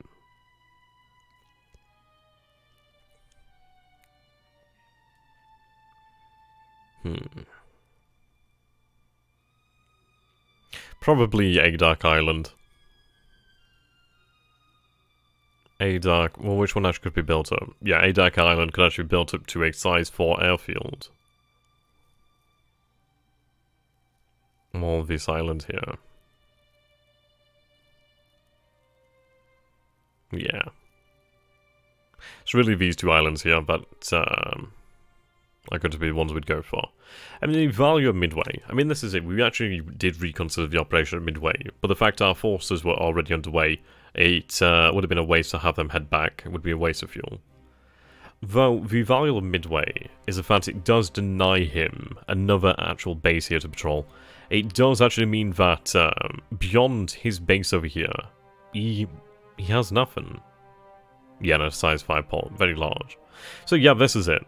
It means that we do have an actual base over here to actually use for submarines. Also, having float planes over here, flying boats, it's actually handy. It's not the most important island, but it's definitely nice to have. The fact that we secured it is very good. It also means that he has to be mindful that, yeah, the Japanese are basically on the doorstep to a degree. Which is gonna, yeah. It's gonna catch him off balance to a degree, because he's going to have to consider Midway. Okay. So I think with Fiji sorted, we can definitely take a look at the other theatres now. Yeah, Midway would be real nice for that. Okay. Now we do have additional A5s over here. We do have another H6K. Right, we'll have 2 more of them soon. We'll keep them in this area, obviously running search over this way. We are loading, or we will be loading up the 15th base force. We're now loading. Now why is this saying pending? Ah, fuck's sake.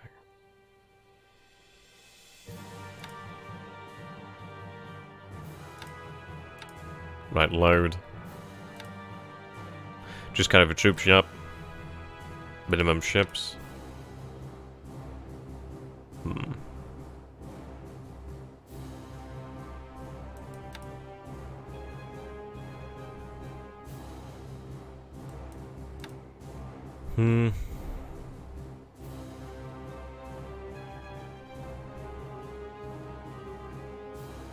So these transports would carry the actual troops, these guys would actually carry the supply.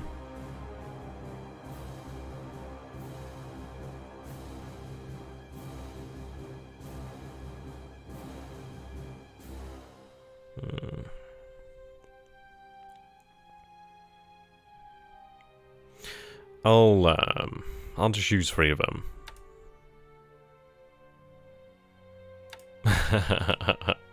Yeah, exactly.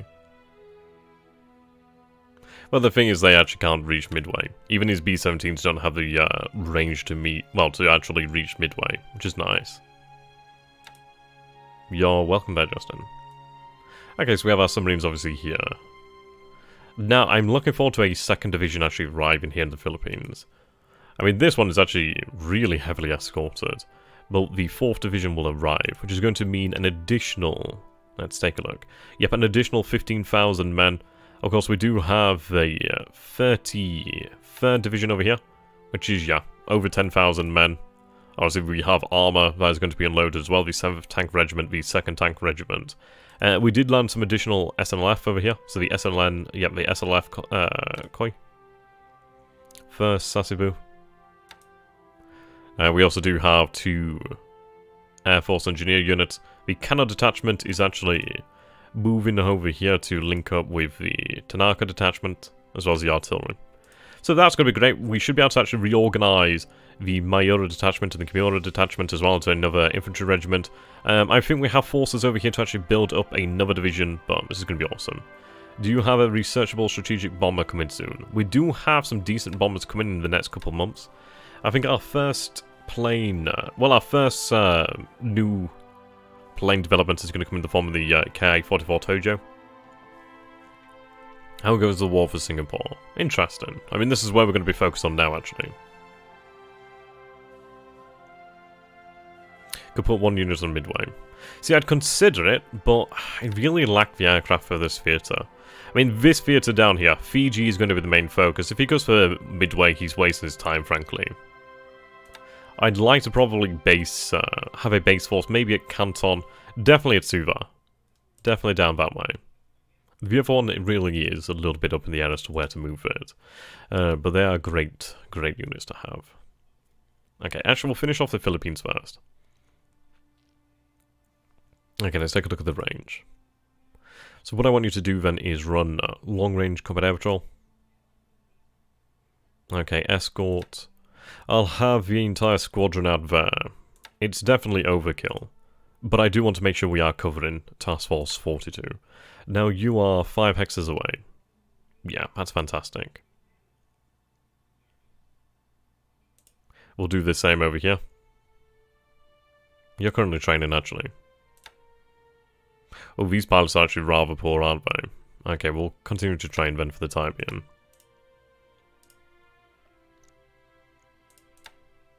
Yeah, these pilots are, by and large, better, by a magnitude of 20 at least.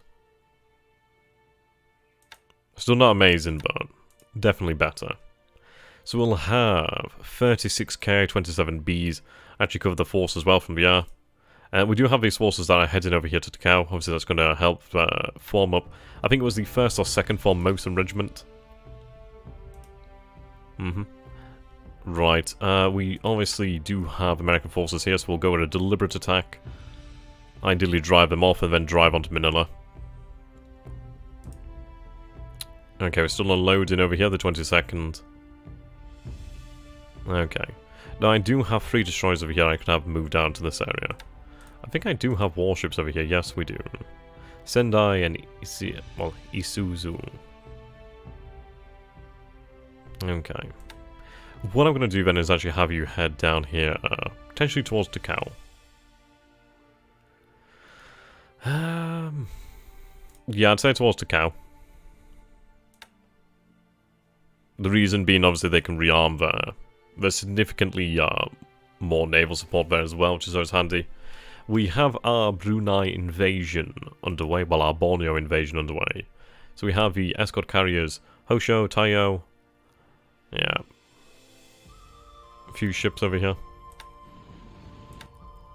A5M4s are running just combat air patrol. I'll actually have them run 100% combat air patrol just because at the end of the day, well, we do not want to get caught out. I'm half tempted to have them run at 10,000 feet, to be honest. I'll have them run 10,000 feet. There are ships in Manila Harbour, yeah. A lot of them are PT boats, yeah.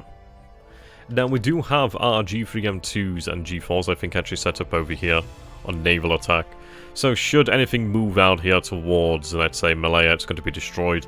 But the thing is, well, once we take Manila, yeah, these ships will have to scamper.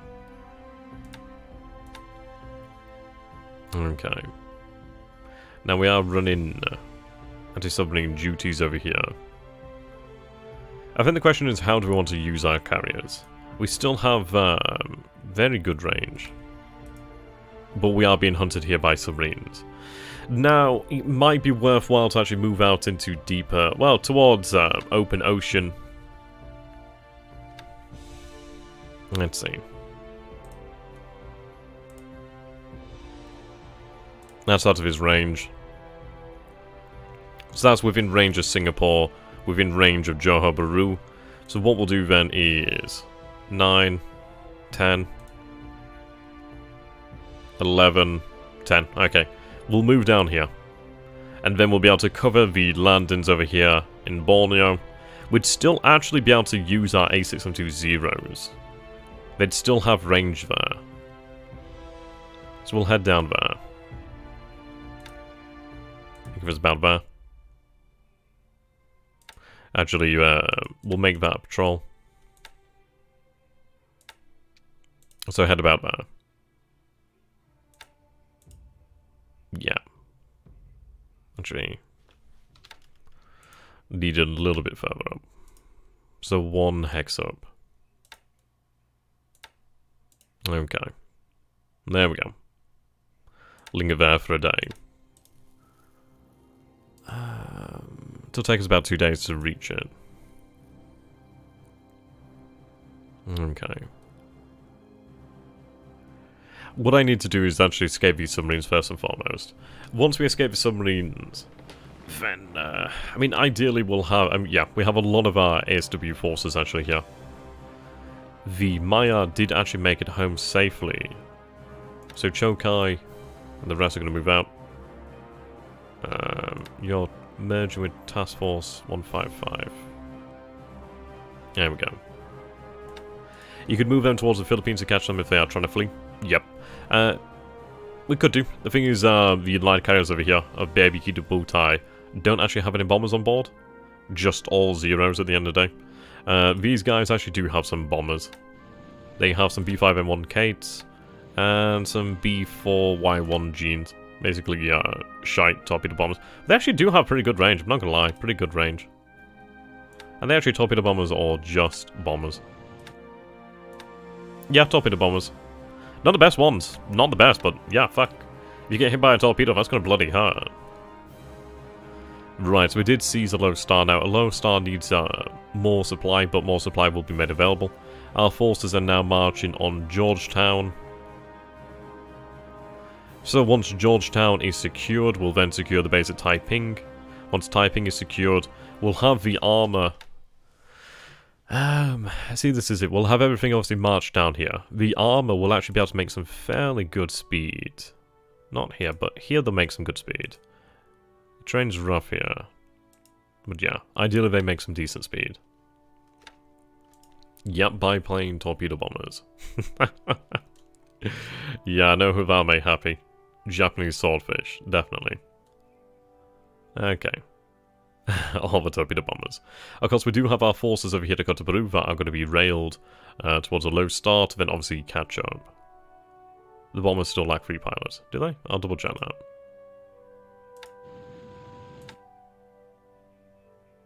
Oh, they do, don't they? Strange. That's rather interesting, isn't it? Strange that it's not actually complaining about that. Right. What we'll do then? Swordfish is my safe word. Oh, Jesus Christ. Oh, bloody hell. Let's take a look at Bomber Reserve. I don't want to put the best of the best in. Naval torpedo. Okay.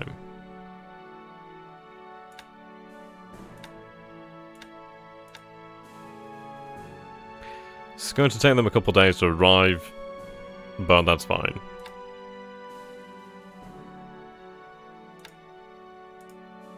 Yeah, Scourge of the Seas really are. Obviously, you're going to be following the task force here.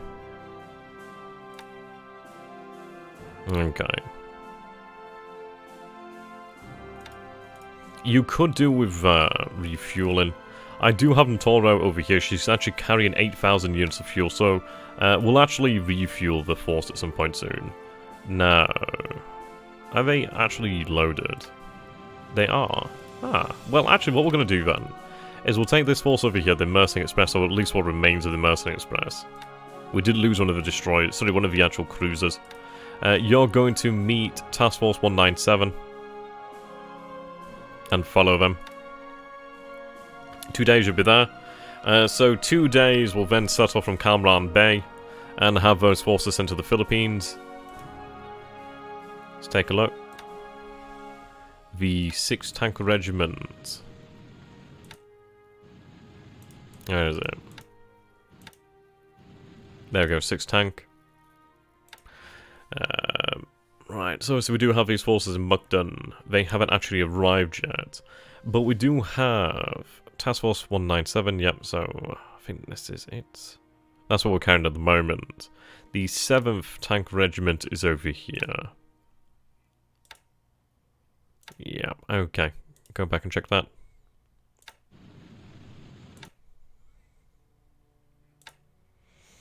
And the other one, yeah, 7th Tank Regiment. So what we're doing here then is basically...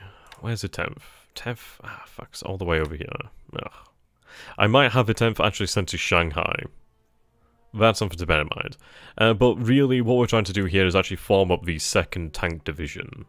And that'd be scary for him, man. Can you imagine? Because we really don't have tank regiments. Sorry, we don't have tank divisions. I mean, it would be a nice concentration of strength to actually have a tank division. That'd be quite nice to actually augment our infantry divisions. So what we'll do is actually have that tank regiment sent down to Shanghai in the future. I need it for the time being. Though... Yeah, there's 144 vehicles. I think we'll help, obviously, conquer China. Once we do take over Chengchao, I'll have them sent to Shanghai. We'll have them transported over here to Pari, or obviously wherever they are in the Philippines, and indeed, we'll form up the 2nd Tank Division. And that'll put the fear of God into him. So he's not going to expect a tank division. That'd be a really powerful force. Okay.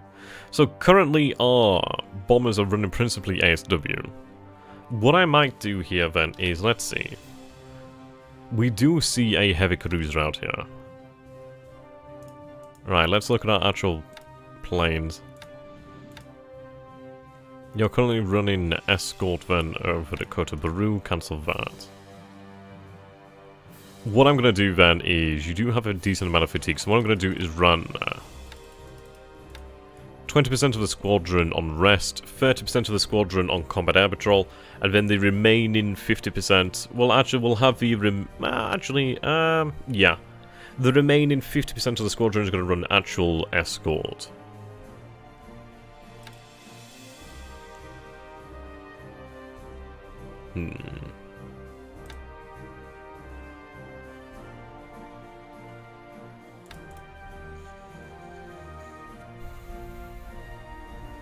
Yeah, that river doesn't help things at all, does it? I mean, that's definitely something to consider. What we could do then... We do have clear terrain down here at Kaifeng. Arriving river. And that's a lot of men there, 93,000. Okay. I think what we'll do then is we'll wait for our forces to arrive here. Obviously the additional forces. The 35th and 19th Division are actually going to rest now for the time being, as well as the different armoured regiments. So yeah, what we'll actually do then is we could either strike here at Loyang, but Loyang is actually in rough terrain, so it's not going to be the easiest. So I think what we could do then, it's a good point actually, I'd never actually mentioned on that one, touched on that one, but yeah, there's indeed a river here. I don't know if it'd be one enough to trigger a shock attack, but I don't want to take the risk either. Actually, what we can do then is double check that. Let's see. Does it actually tell you if you're crossing a river? I believe it does.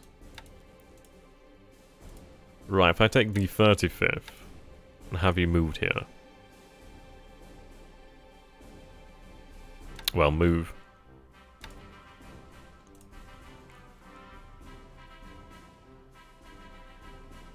That does look like river.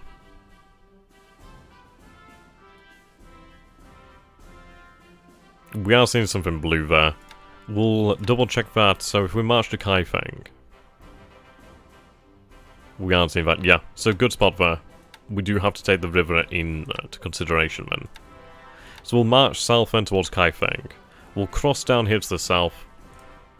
Yeah, so cross down here. And then attack.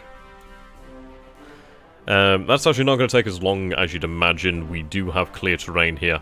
So we'll actually make pretty good progress. Yeah, quite good. Quite good. Good spot there. Very good spot there, type. I might have actually missed that otherwise. Okay. Just may regret actually taking some of these forces out of strategic mode. Though.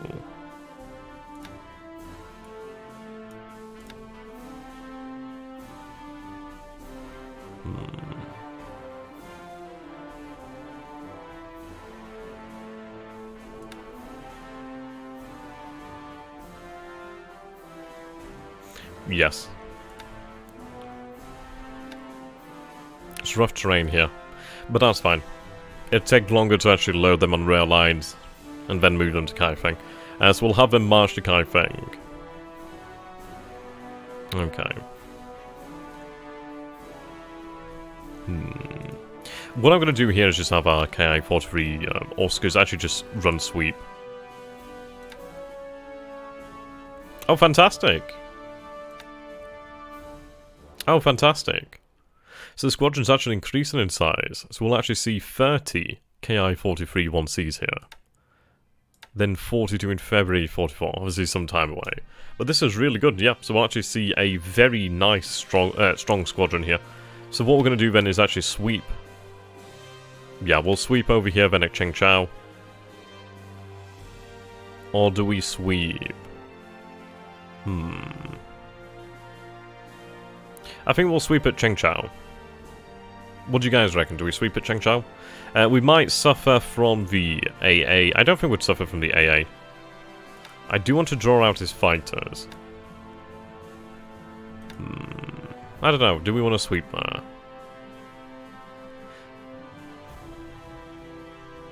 I could sweep over Kaifeng, but I don't think obviously that might draw them. I think if we sweep at Chengchao, it should draw them out. We'll see what happens. We'd be at 15,000 feet, so I think we'd be above most of their AA.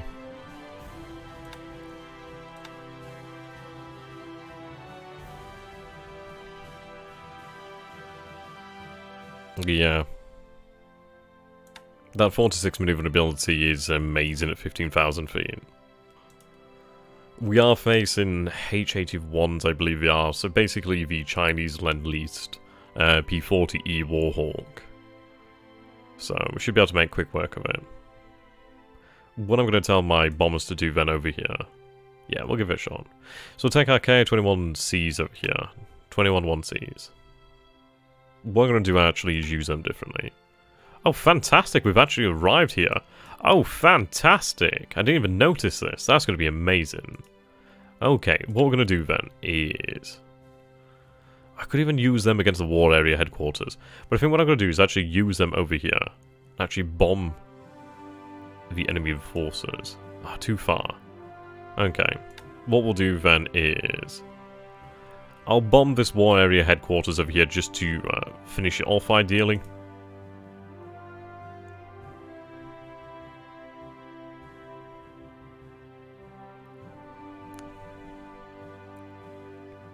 Yeah, we'll do that. I could reduce the actual altitude, to be honest.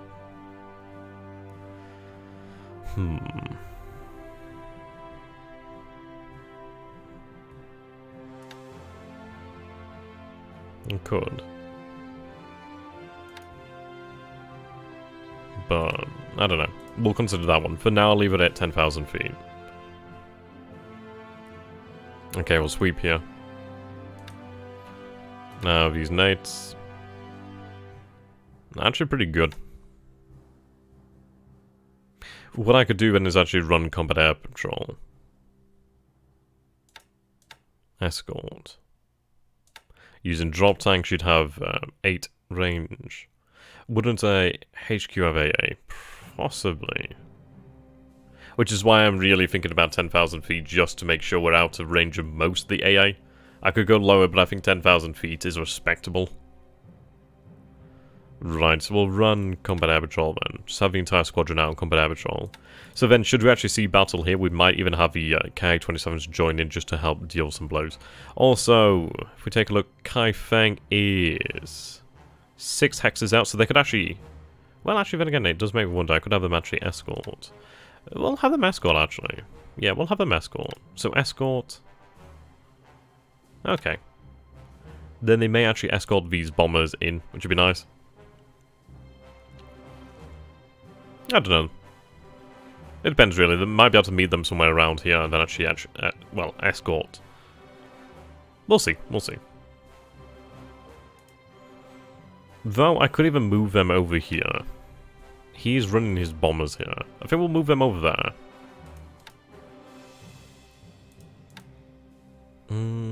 Though these other planes will be ready in a day. I'll leave them here for the day then. We're still running our escort. Sorry, still running our reconnaissance. These guys are trained for the time being. It's actually helping them out. Okay. Right, so we'd need to defeat this force here, which we definitely will do. Now, there's one unit, so it does make me wonder, is it worth it going for a shock attack considering we have 829 assault value here? But I think I'll go with a deliberate attack because I don't know what this unit is, so therefore I'm not going to just be reckless. We will be able to defeat it. We definitely will defeat it, but I do want to make sure we don't take any unnecessary losses in the pursuit of just one unit that we actually don't know the true strength of. Okay, so bombardment is going to continue over here. Now, I do have 13th Division actually still set to defense. The reason for that is, should we see additional forces here, I want them ready. Right, the 34th Division is actually heading down here to Hankow, where they can actually recover. It was a bloody battle at Chang. We can see his forces are beginning to move already. It looks as though his forces will obviously converge down here towards Hankow. The thing is, though, he's going to find himself a different kettle of fish. We have here currently level 4 fortifications. We also have a port, which means we can actually bring in supply or reinforcements. He won't have to cross a river. The terrain is... I'm not entirely sure what this terrain is. Clear, perhaps? But even so, we'll continue to build up our fortifications here. So by the time he arrives, they might even be level 4. Well, they're already level 4, maybe level 5. In time, level 6. But we do have here the 40th Division, 6th Division. We have here 2 independent mixed brigades. Yeah, actually 3 of them. AA. A few temporary divisions. Special base force. Engineers, headquarters. Yeah, so it's going to be a significantly tougher task for him. Huge concentration of guns. A division over here as well. Forces are just basically gathering.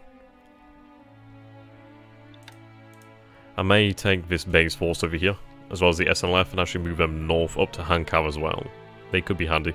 Or even to Wuchang. Yeah, it would be nice to actually have some additional aviation support at Wuchang. We'll do that. Okay, can I rebuild this unit? Not yet, it seems.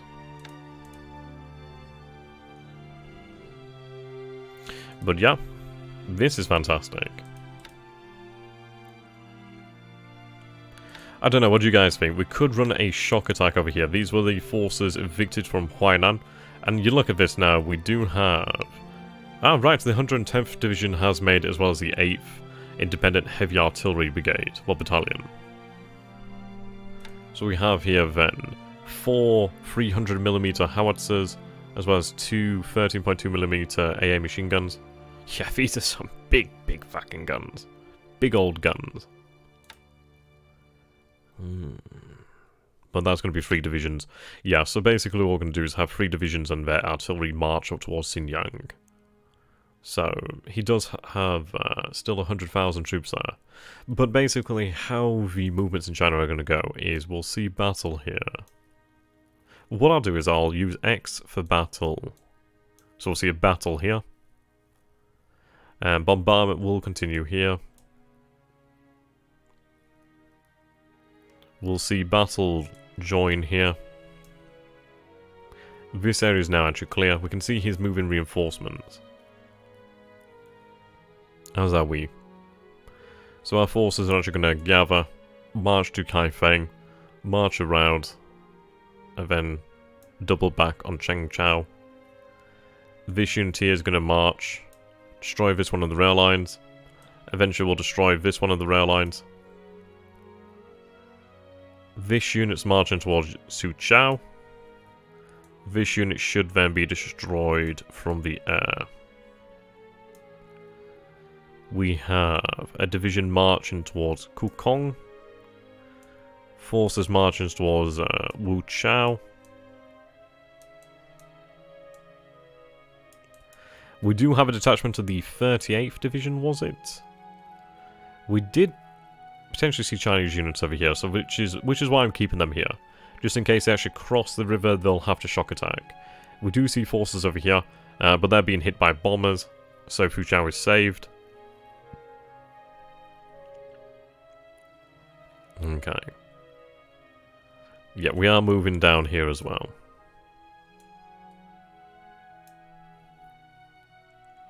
So that's pretty much the game plan in China for the time being. It is going to eventually be quite elegant. So what I'm going to do then is draw on future movements. So once the battle is won here, the 3 divisions and artillery are going to head north towards Xinjiang. We'll have another division here, ideally. Potentially even a second one, depending on how the operations go. So, at least 3 divisions will be committed to Xinjiang. Ideally more, but we'll defeat his forces over here at Xinjiang, recapture Xinjiang. Once our forces actually do march on Chengchao, we'll capture Chengchao, reopen the strategic rail line. In the south, obviously we'll see his forces destroyed in time. He doesn't have too much. And once we do take Kukong, that will cut off supply to this area for the most part.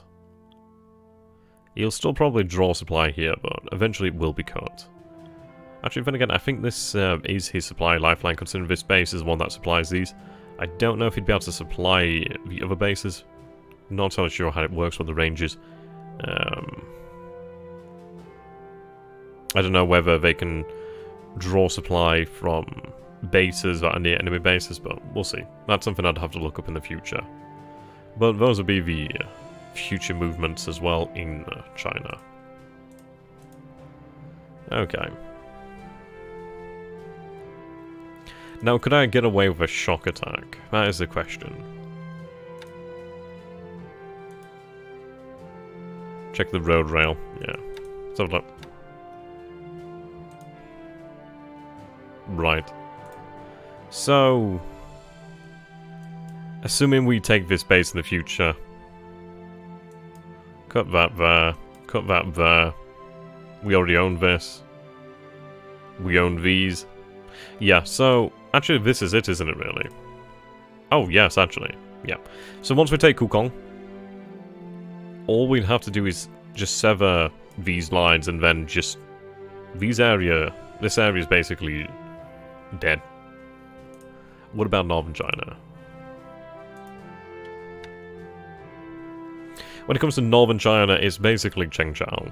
Eventually, we will be pushing on Changsha. It would be nice to retake Ichang, but Changsha and the Changsha Basin is where we see a lot of the resources in China located. These cities do have a lot of resources, especially this group here. Has a lot of resources, which is the only thing in China really worth too much. Of course, Chongqing would be the ultimate goal. There's a lot of industry there, and it would effectively annihilate the Chinese. Xi'an does have some oil, but not a huge amount. So, this is our first priority. Chongqing would be a lovely, lovely prize. It's going to take us some time, but we will be able to defeat China. It's just going to be a matter of time until we actually manage that, really. But we have to obviously give ourselves that time to manage it. Try and defeat the US and the Allied forces out in the Pacific. Okay, what we're going to do then is have these patrols set up. I do want to actually try and pick up his forces here. Punish them.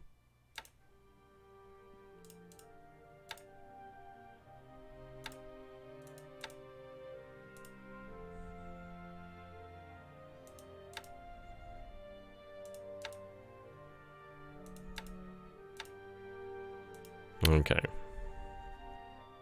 There we go. Right, what I may do then is actually take our G3s. Now, currently they're running ASW patrol.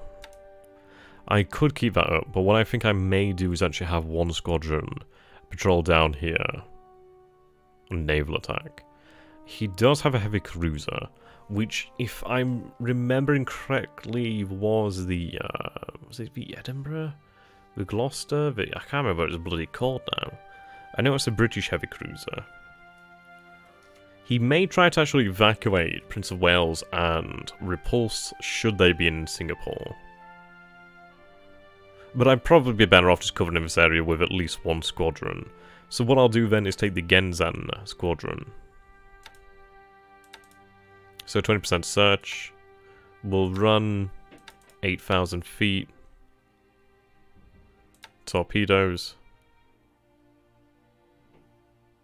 Naval attack. There we go. Right, we'll set our search arcs. What was it like? I think it was something like in the region of like 110, 120 or something like that. Maybe 130. Let's take a look. Oh yeah, that's way off. Oops.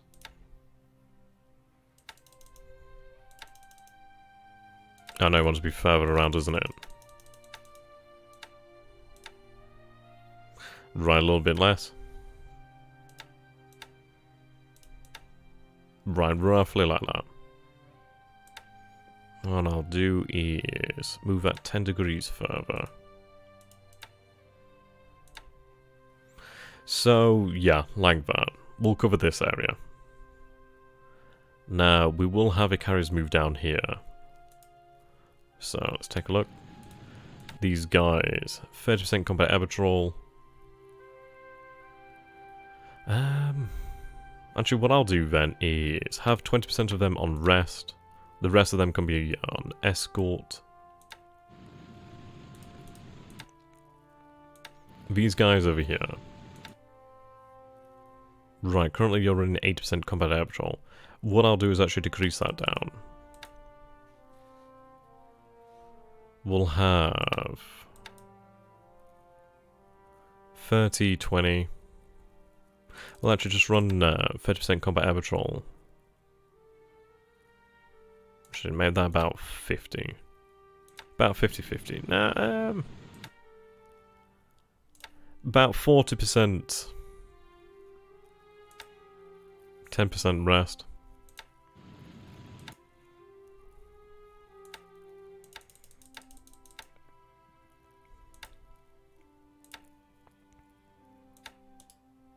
Okay. Yeah, you do have more fatigue, so actually made that 30-20. Well, actually. And you'll run at 20,000 feet. Yeah.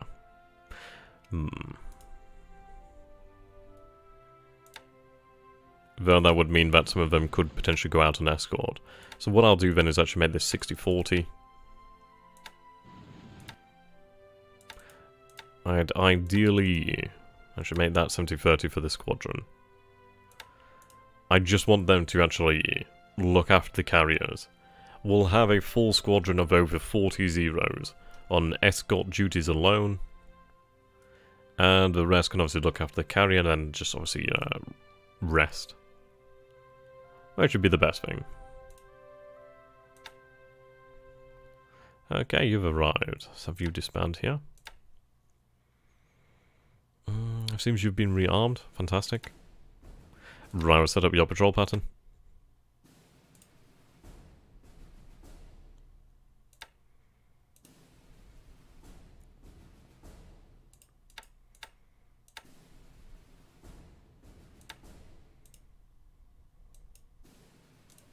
Okay, superb.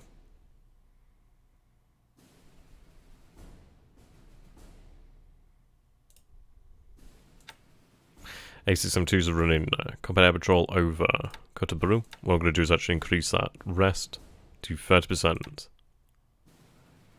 You're currently running 80-20. What I'm going to do is have you run 70-30. You're running 10,000 feet actually. I don't think that's really the best. We'll just have them run 15,000 feet just in case. Then again, they are really there to protect against bombers, aren't they? I'll go with 15,000 feet. I do like having that range. Right, we do have a third over here. Now you're currently running long-range combat air patrol. What I'll do is run 60-40. Now you, there's only 15 of you. So what I'll do then is actually have...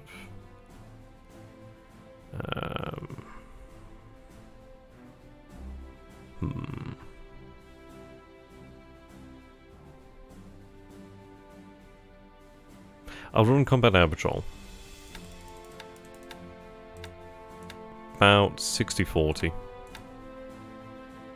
I do want to actually recover this fatigue.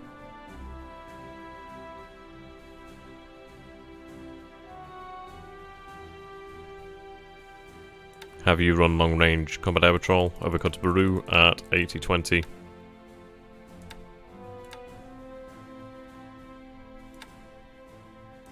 Yeah, Kota-Baru. Okay, we'll be able to reform a regiment over here. Okay. What I'm going to do then is take the 7th RTA. Have one of them... where do they need to go? One can go here. One of them can go here. And where else do we need a garrison?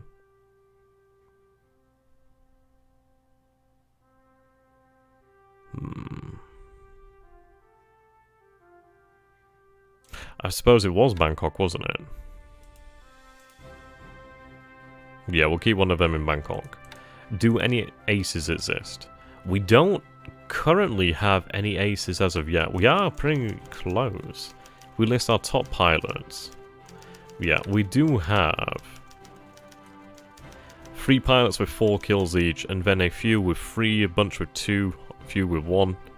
Yeah, so it's really a race between Asada, Kurosawa, and Yokoyama in a bid to become the first Imperial Japanese ace pilot. But that's pretty cool that we have 3 of them, which is good. I think once we do have aces, it may be worthwhile to actually have them sent to train future generations of pilots. Okay. Now, the resource situation over here is running along quite nicely. What we are going to do is take a look at the conversions that we need to pull off. So let's see. Okay.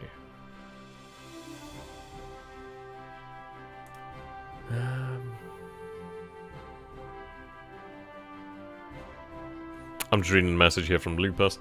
I also think we should watch ourselves from Fortress Palembang. Fortress Palembang, in those scenarios where refineries produce supplies, this does not apply for blah blah blah.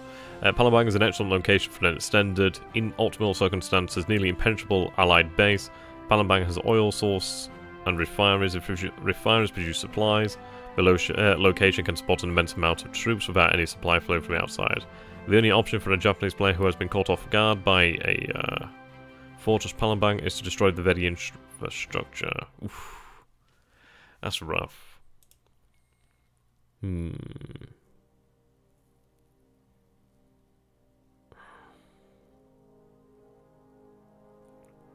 Okay. Right. Let's take a look at the message then from Blackstar. She did send me one in regards to how we want to actually convert our ships. About says it. There we go.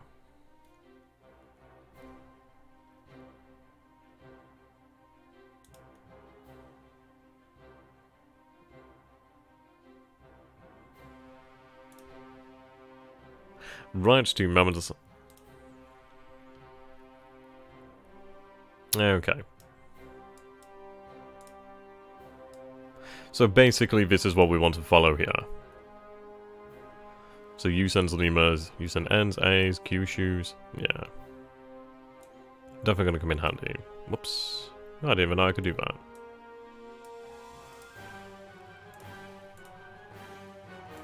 Yeah, it does sound like a very dangerous proposition, doesn't it, Fortress Palembang?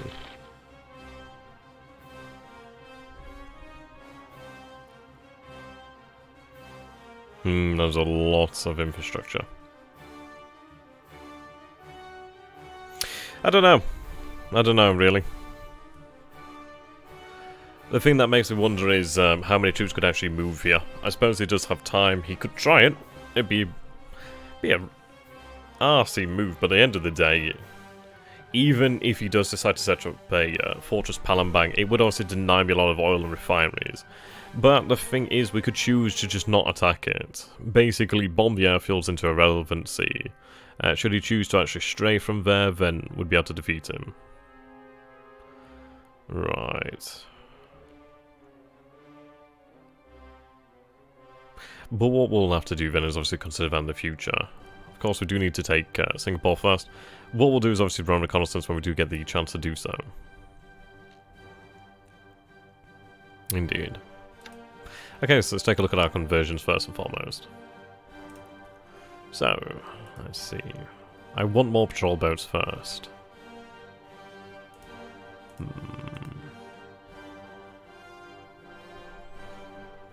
Right.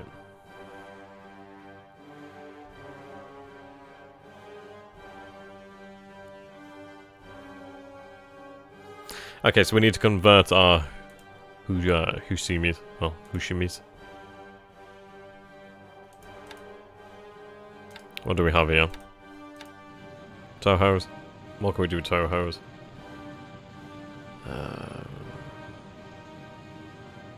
Not seen Tohos listed, so I don't think they're even worth anything.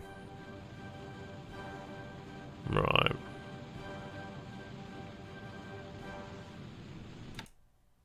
What else do we have? Right, we're actually unloading supply here at... Oh, Tokyo's actually built up pretty quickly there. So she's back at 17,000 supplies, which is fantastic. She's no longer complaining. Ah, that's fantastic. We'll actually just quickly check something.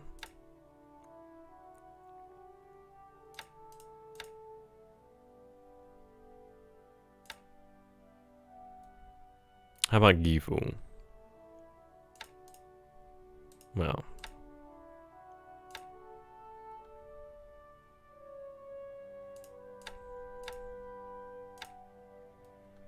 Right, Gifu is up to 1,000. Obviously, she does need to increase that. She'll receive that pretty quickly. Okay.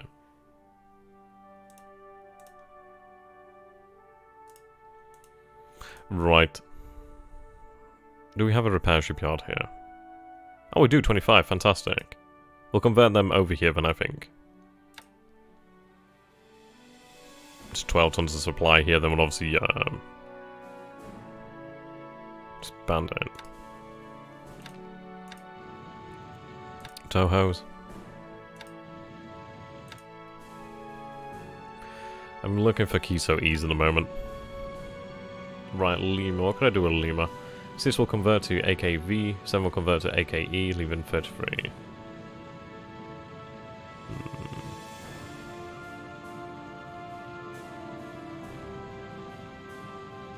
Right.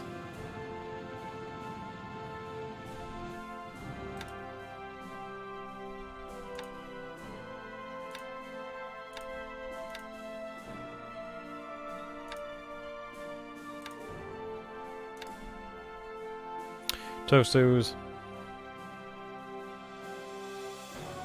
ACMs and patrol boats, okay.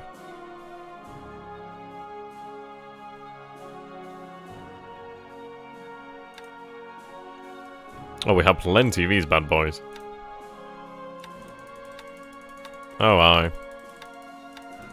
Short range, but still will come in handy. Right, take you.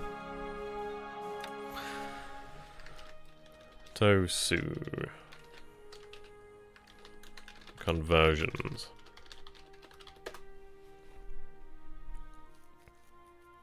So we want 17 ACMs.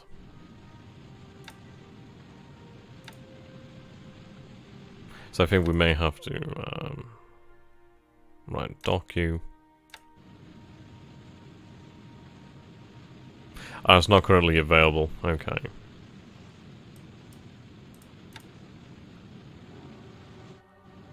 I do wonder if I have to actually send them to Tokyo. We'll quickly double check actually by looking at some ships over here at Tokyo.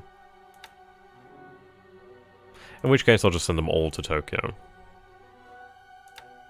I don't really have much in Tokyo to double check. Right, we'll look at something here then. These AGs I do actually need to send out. Right, we'll take a look at these. So these are the Tohos. If I dock you...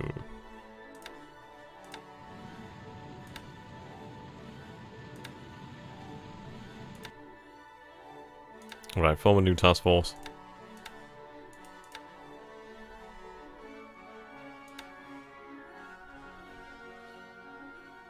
Try you out then.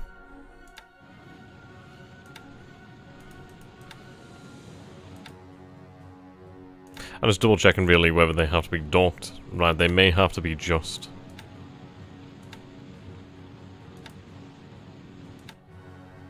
Right. Disband. Let's go into here then. Convert cargo space to kind of troops. No. Right, okay, so it's not available until February 1942. Okay, so it looks as though we can't really convert ships quite yet. I don't know if it covers all of them, but I can't currently convert them right now. Okay. I had swordfish. Nice. Can you find out if you can convert any ships to ammo carriers or repair ships? Yeah, we're definitely going to be doing that. Definitely going to be doing that. I'll just double check over here then. It may be due to the fact that we just don't have a date available yet. But we'll take a look. There's so very many here. Right, 1 second.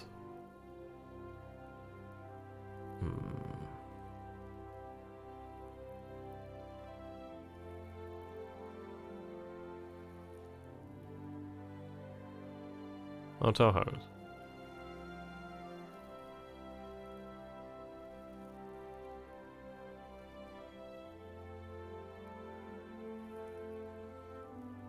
We'll just take any ship then.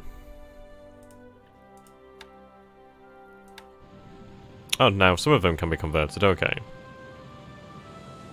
Right, that's good news then. So this is me, the Mayati. Largest of the ex-AKLs.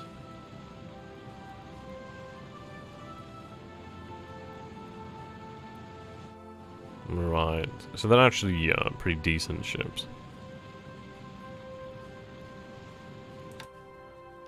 What I'm looking at here doesn't actually call for them being converted. Let's see what else we have.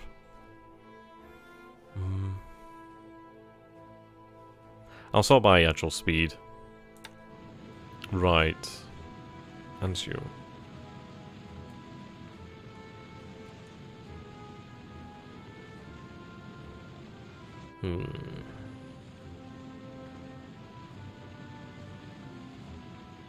Okay.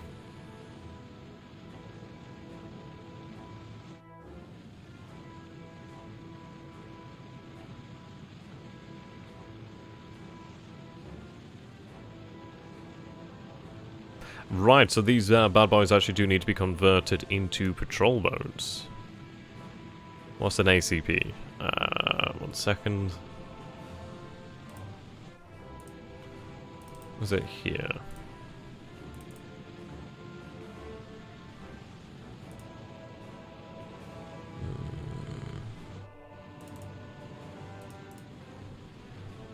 Where did I put it?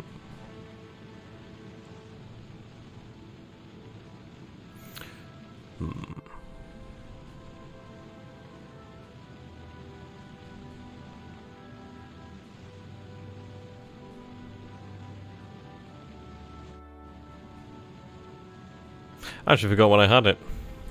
It's in here. No, I actually thought it was in this one, to be honest. Strange. Okay, we'll just find it later.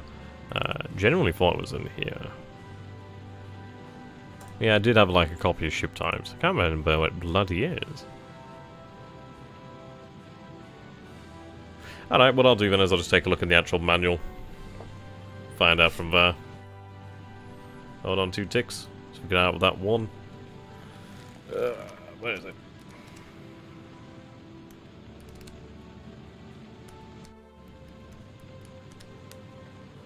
Right, so is that ACP? Let's have a look.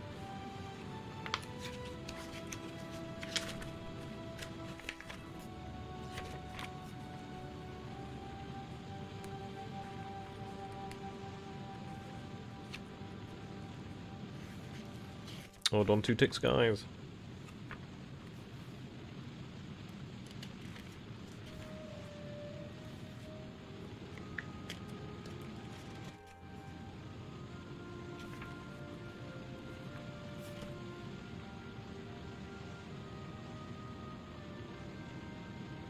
I'm not saying ACP. I'm saying an APC, which is a coastal transport.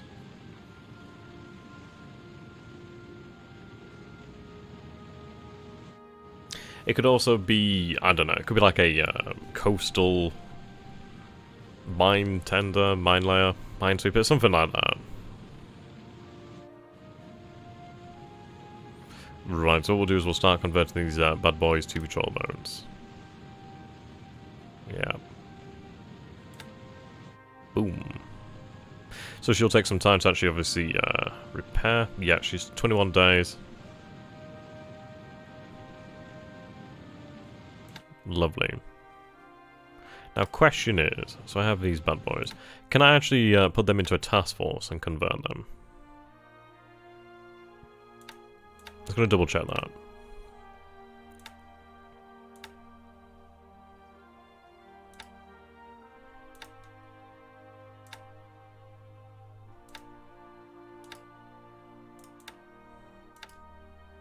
Oh, I do have a Hushimi over here. Okay, fantastic. Just take you.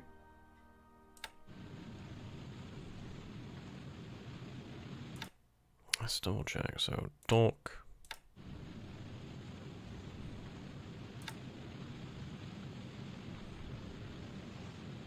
The Hishimis, they want to be transformed into ARs. Right, so I don't get that until May 42. Right, well that's good to know.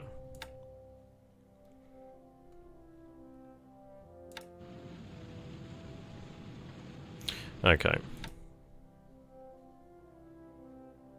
So I'm looking for 6,000 endurance, it seems. 6,000 endurance, 3,241 cargo capacity. Okay, we'll grab them.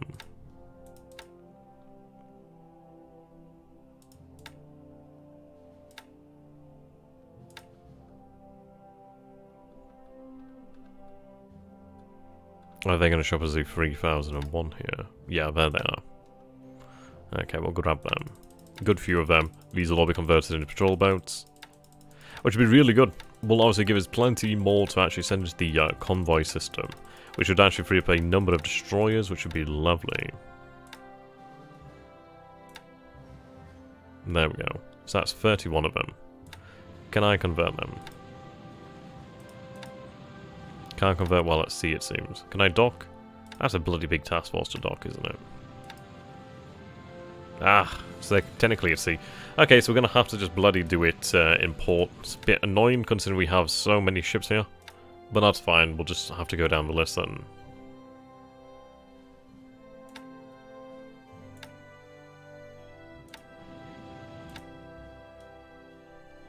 Right, here they are. See, we could then actually put them into the automatic convoy system, which would be quite nice.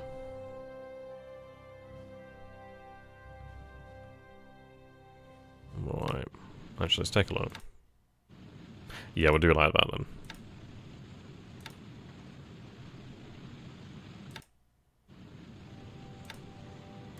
At least it's a very quick thing to do.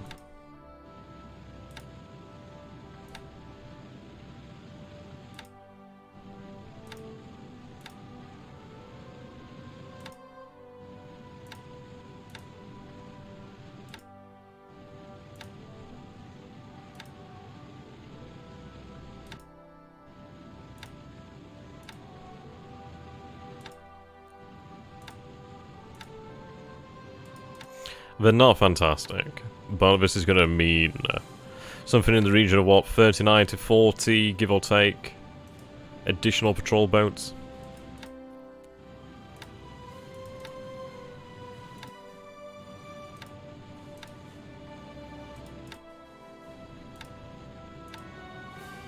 It'll take a little while, obviously.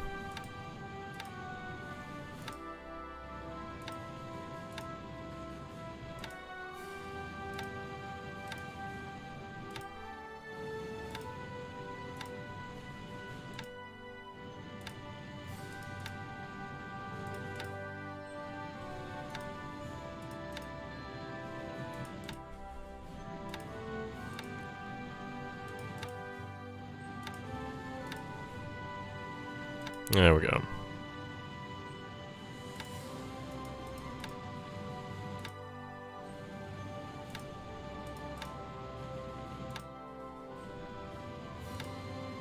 There's a lot of ships here to convert.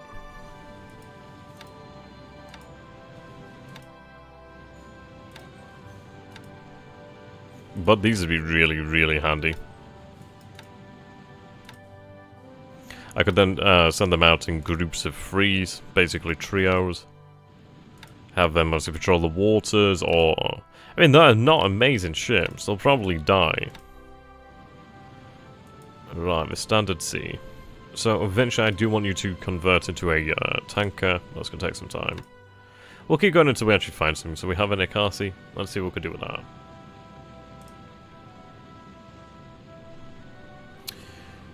that. 4 will convert to ADs. The rest will be used between medium-sized ports. Okay. So these are actually destroyer tenders, I do believe. Yeah. 45 days on that one. Gozans. What do we do with these?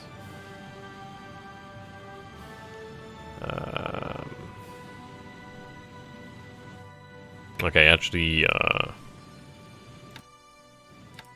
right, Ehims.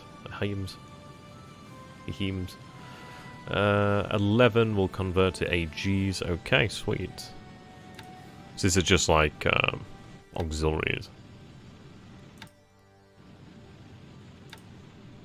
There we go. Baruto. AGP, auxiliary gunboat / tender.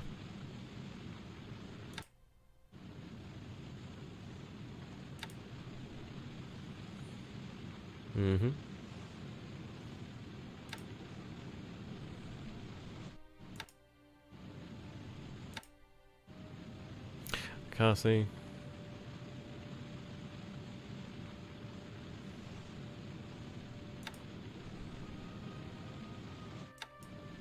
Wait, did I convert the ones to the wrong class?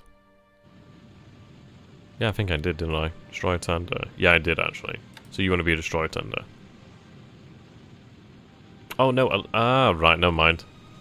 I was converting the wrong class there. The Eheims want to be the AGs. Okay. Cassies, yeah.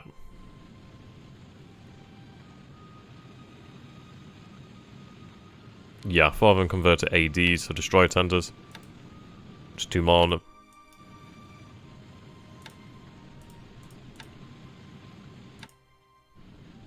Right, AG.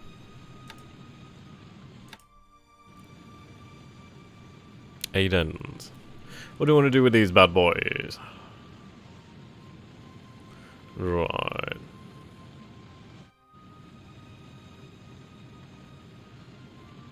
Okay, nothing actually really to do with them. They're just basically cargo workhorses. And we have a few, it seems.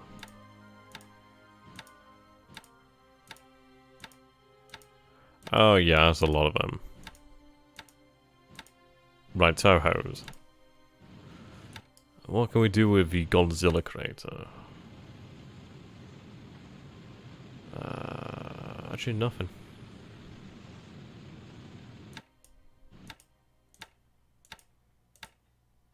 Kiso E. Kiso E. 40 ACMs and 29 PBs.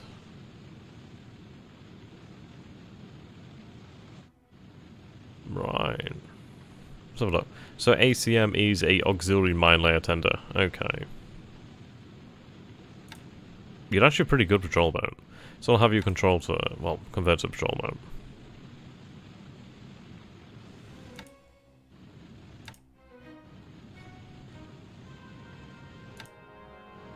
Okay, the Daigen. Nothing actually. Another Kiso. Convert to a patrol boat.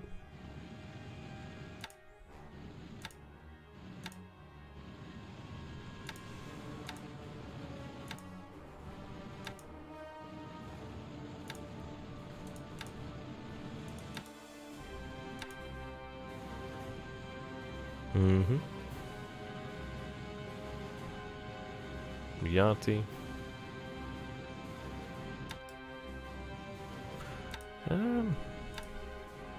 Okay, what we'll do is we'll leave it off here for the time being, when it comes to actual conversions.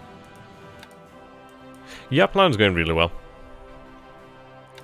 If we take a look at the actual R&D in the air.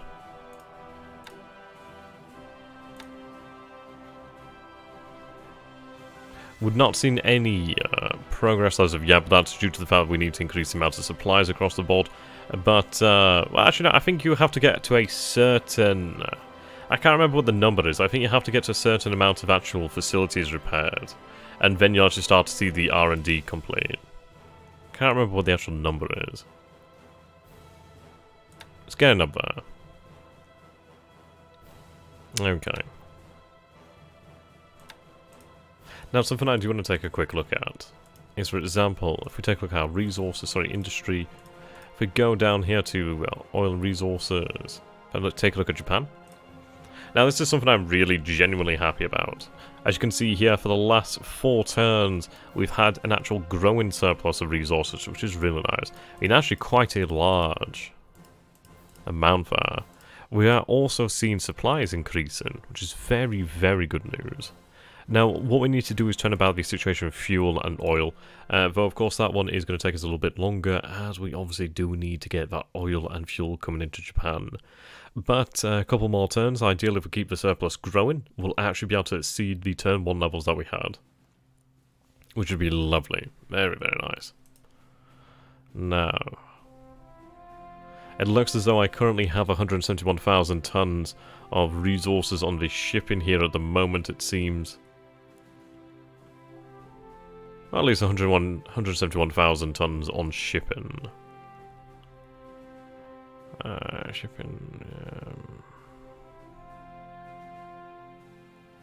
Yeah, so we're using 79,100 tons per day. What do we have in China? Yeah. Yeah, we don't use a huge amount of oil or fuel. But it will be in demand. And the thing is, once it's out, it's out. We have increased the amount of supply in China here, which is nice. It's a shame that we did lose the Chang, so that was 25,000 tons of supply lost. There's a decent amount of fuel in China, which obviously is going to fuel mostly the industry. Resources, you can see, obviously we are draining those. What do we have in Manchuria? Manchukuo, is that what it's counted as?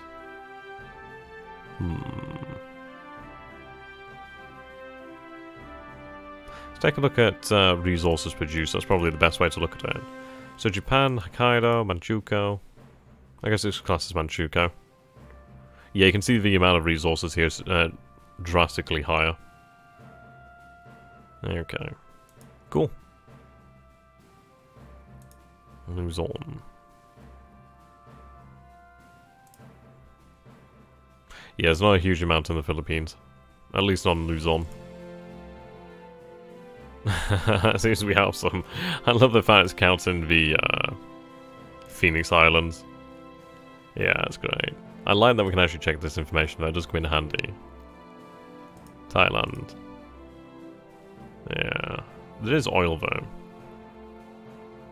Not a lot of it.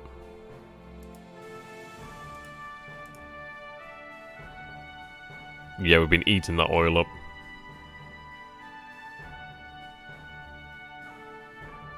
A few thousand tons of resources, though. Obviously, we did take quite a lot.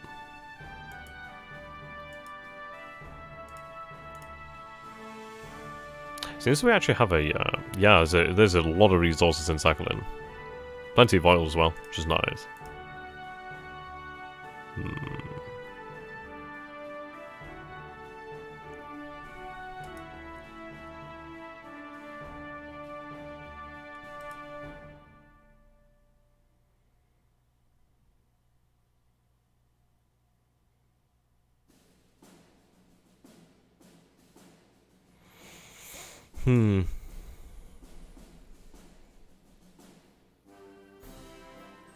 So, I'd imagine...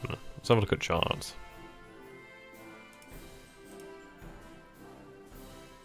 Yeah, Japanese sunk ships, Allied sunk ships.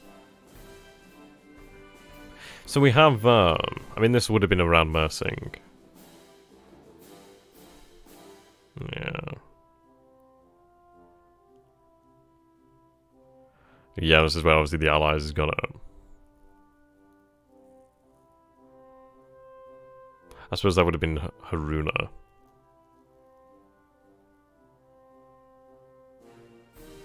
Yeah, it is a pity. But the thing is, they're here and, well, they're definitely to be appreciated. Okay. I don't think we have that much left of the turn actually to do, to be honest.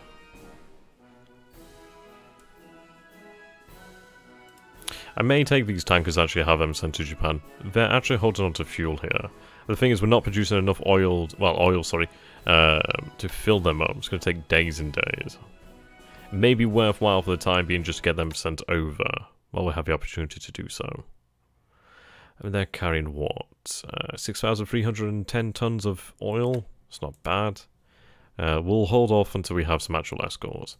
You can see here that we have a convoy heading out there, 77,000 tons, almost 80,000 tons of supply, resources. This one's on its way back to Port Arthur. You're loading up with resources over here, which is exactly what we wanted. We'll ideally try and get the timing better, well, to link up better. But we still have this convoy here, which is going to carry 105,000 tons. So at least they'll load up. Ideally, it'll take a couple of days to load them up, and then they'll head off. It would be amazing if this one was actually loaded before this one arrived. Right, you're loading. Ah, that's fucking supplies. I wanted resources, you fool.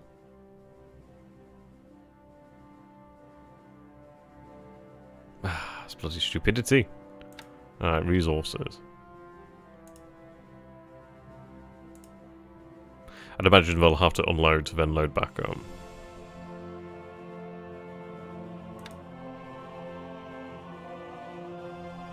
Maybe, anyway. Okay. Unloading here. Right, I do have these guys. So I'll disband this task force. This one I'll disband as well. Okay. Now,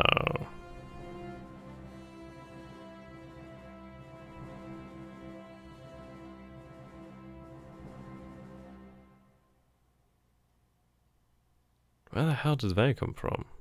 Shanghai. Too bad you couldn't disperse only between Shanghai and Busan. Yeah. That's a continuous supply, but where the hell are they heading? Oh, Shanghai, okay. Well, what we'll do then... So I do have an APD here I'd like to actually take out. And what we'll do is we'll take out the APD. I'll put in the Kuri.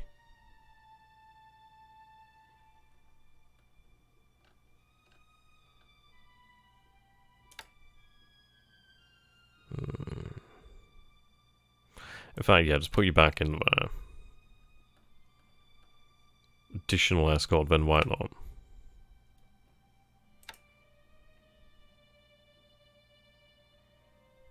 Now I'm actually going to load up this oiler. The reason for that, it is quite handy to have oilers ready to go at a moment's notice.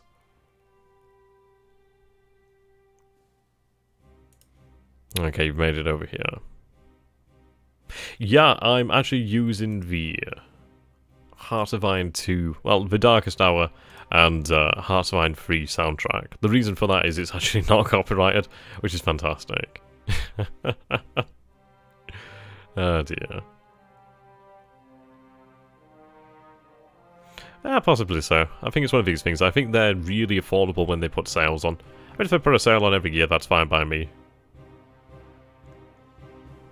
Okay, we do have some troop transports here as well. Okay, have you actually moved it to Nagasaki? You could actually carry additional troops then if we wanted to.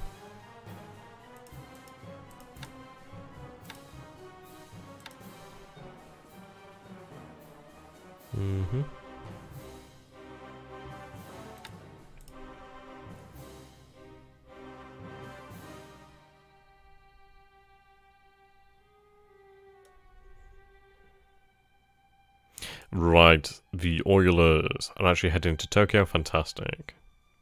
Do not unload. Okay, brilliant. We can have them loaded back up, actually.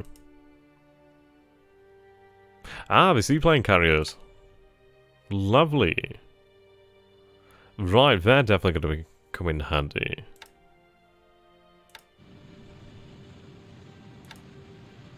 See, I can't have you converted until December 1942.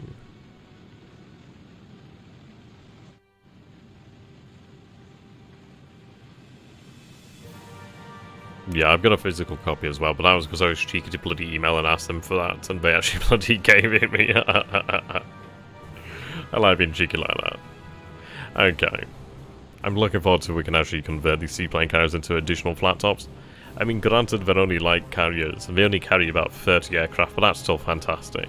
It means, obviously, that's a platform for Zeros, or dive bombers, torpedo bombers. I do want them to survive. Did they ever gain radar? Seems like they never gain radar. How odd. I don't know, even as light carriers, do they gain radar? Doesn't seem they do here. Crazy. Oh well, they'll come in handy.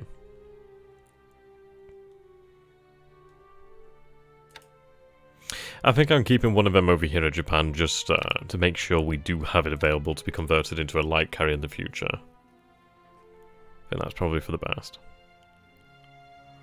Right. So, we've plotted our moves over here. This has been plotted out. We do have submarines on their way. Yep, they're heading down there. We have additional ones heading towards Fiji. We have the 2 cruiser task forces heading down here. Canton's going to be running random. Yeah. You're running random over here at the moment. Actually, I'll just run 100% just for the time being, just make sure we can actually cover this. Kiributai is moving in here. They'll actually see replacement brought to them.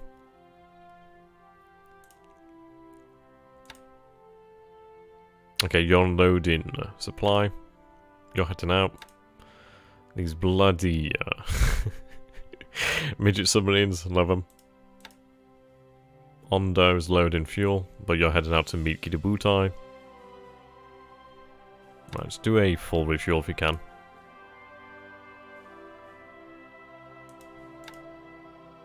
Right, these patrol boats are heading south.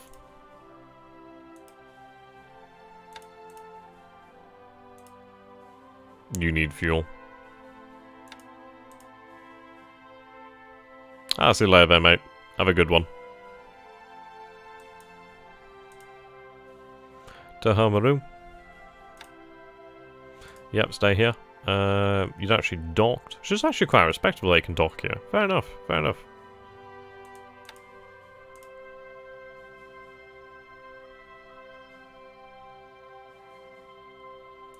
Yeah, this one over here, she's actually heading out to meet Kiributai and refuel them. So she'll meet them about here. Which is why she's idle. Well, technically idle at the moment, she's heading out. This one is going to load fuel. Okay.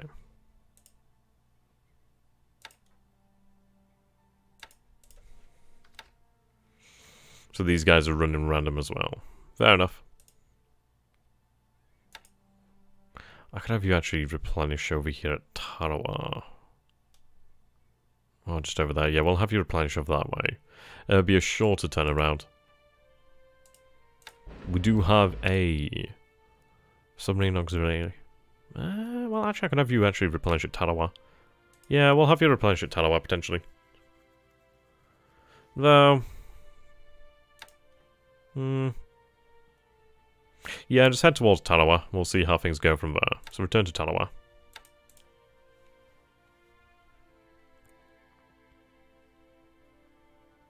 Ah, yeah, no issues.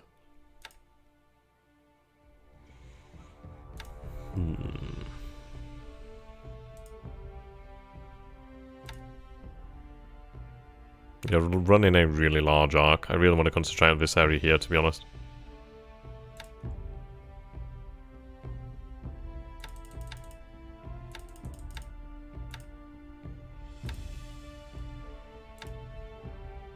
Yeah, Tarawa. I think what I might do is actually move one of the base forces to Tarawa.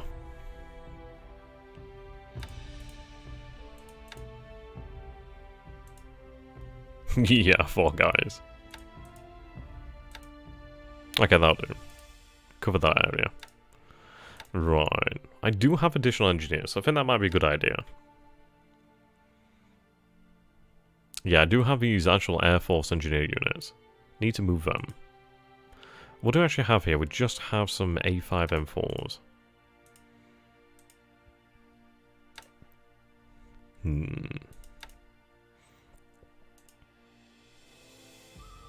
I should begin to expand the airfield. We do have a bunch of supply coming, so I think we can get away with that. Though...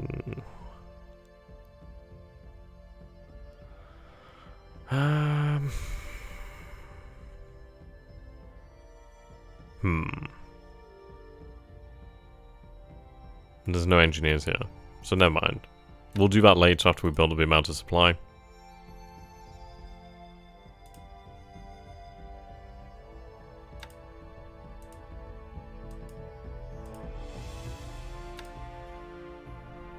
This train should be running that. What we'll do is have you return to the island, refuel, and then we'll use them to actually help protect our other forces. Right, you're on your way down here. Yeah, it's a nice amount of fuel there. And, well, 300 fuel, decent amount of supply. Okay.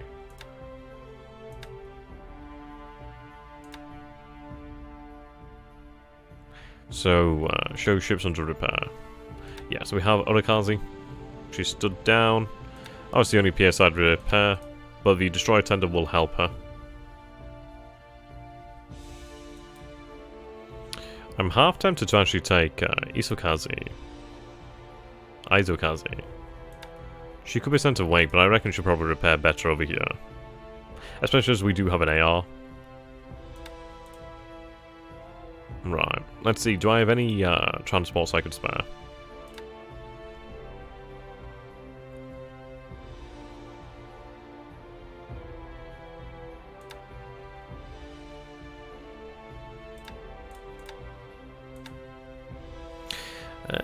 Patrol boats, yeah, only cargo. Let's see, transport.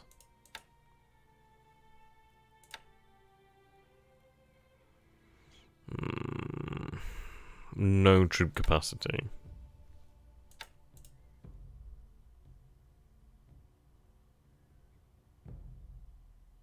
Seems we'll have to rely on some of the cargo ships coming in here.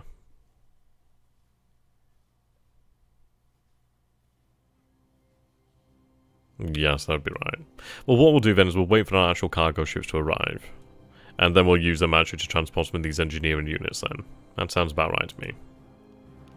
Right, you're currently running full speed. I'd like you to actually make it there in time. We'll have another destroyer tender down here at Tarawa. For how many days do you have fuel reserves before you have to take the Dutch East Indies? I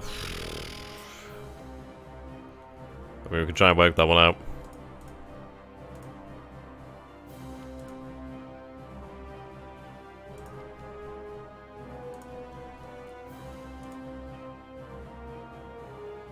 Okay. So Japan has, I believe, fuel for 197 days. Yeah.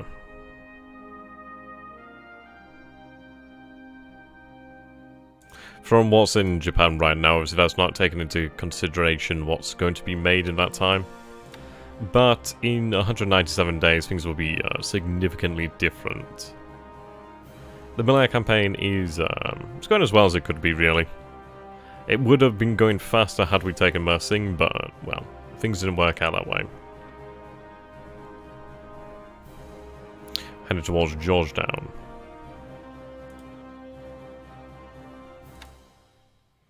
Okay, so you're here. I believe we are building up the airbase at Patali. Yep, expanding it here. We do have 24 engineers and 2 engineered vehicles, which is really nice.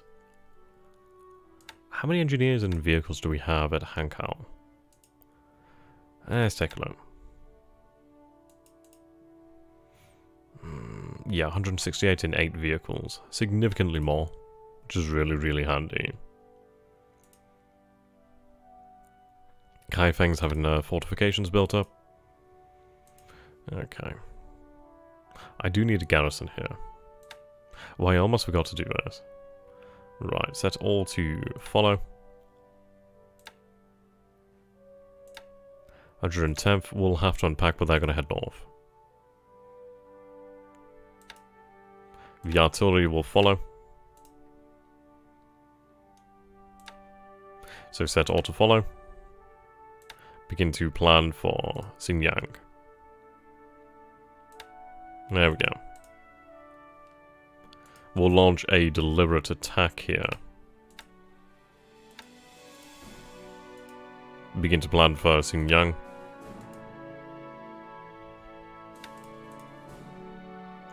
Right. So we are going to go with a shock attack here. I think we'll get away with it. I just hope that Canton Island doesn't fall. We know it's been scouted.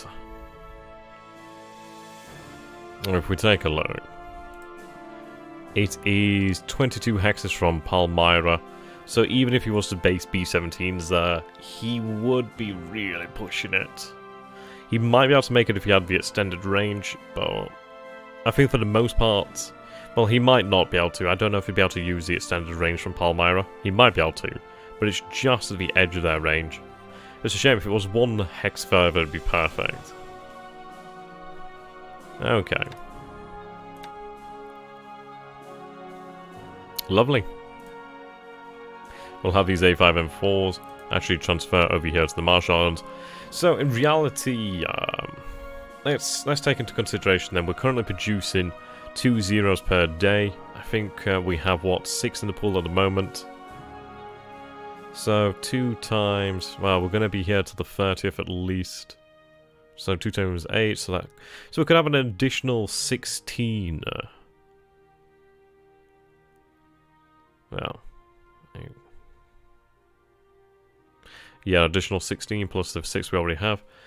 So we might have maybe 22 additional zeros ready by that time. Well, 22 in total, potentially. Air production. Yeah. 6. We might even have more, considering that every 5 days we'll have 1 extra from the .23. Which would be lovely. So we might have around 17. Was I talking? Am I talking shit? I'm talking shit. We could have about 23 zeros ready by the time we set off, potentially.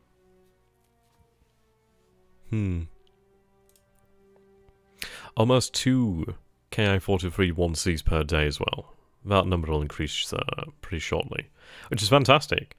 So numbers are actually pretty good. The thing is, once we have the Ki-43... God, I'm talking shit. I'm sorry guys, this is what happens when I end up like really dry mouth. I get all tongue-tied.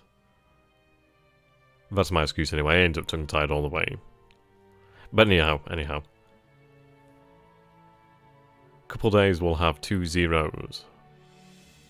Moving to 3 zeros, we'll have 2 Oscars, well, 1.93 Oscars moving to 2 Oscars. Once we do that, we'll actually then be able to start replacing our other squadrons, which is fantastic. Very happy about that. We are seeing the amount of supply planes we have increase as well. Not a lot. We are building some additional L3Y2 TINA production facilities. So that'll boost that number to about 1 a month. I mean, this is 1... Currently 3 a month, apparently. Interesting.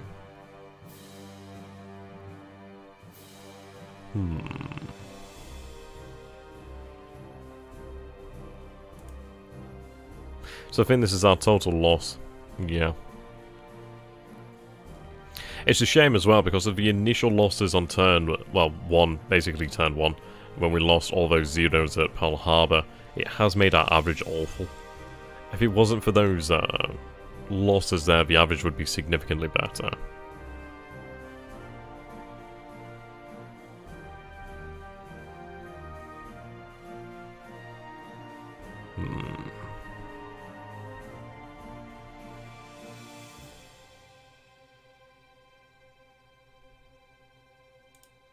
Fair few G4s as well. I mean, the G4s is something that we definitely need to increase our production of. Though we are producing one per day. It's just obviously we need to fill up the remaining squadrons, and then we'll start pooling them again. But I do think with that, I think we're about done, really. We're deciding on things here. We've got submarines moving south. We've got the AMC moving here. Kidabutai is moving down here. The submarines are patrolling. Our submarines have been given their orders here. The Dutch East Indies obviously have their orders. The Philippines has their orders. The Indochina has their orders. China has their orders. Japan has their orders. Formosa has their orders. Orders all here. Okay, moved around the aircraft as much as we can. I think we're done. I think we're done with the turn. So unless you guys can think of anything else, I think we'll go ahead and actually save a turn and send it on to THG. How much advantage does the G4 get over the G3? Well, the G4 has additional 3 hexes of range, which is quite nice. We can compare them actually.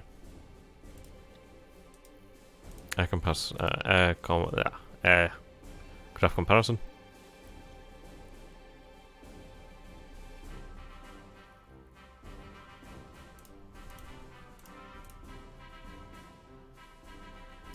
Do they class as torpedo bombers? No, they'd be just level bombers, I guess. Yeah.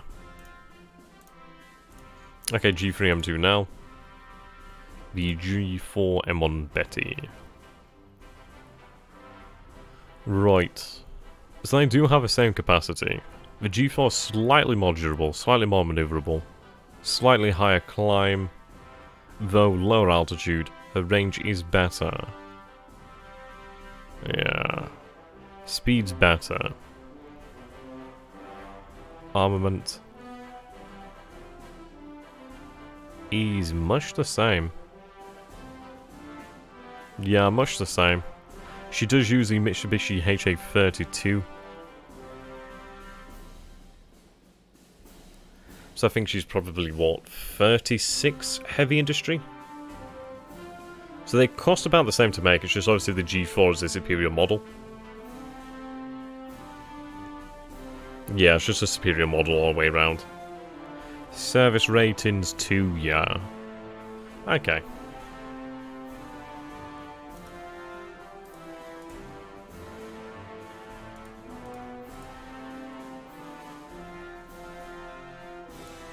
So we're currently moving towards the A6M3A0. I don't think we'll actually produce the A6M3A0. I think we'll move from the A6M3A to the A6M50.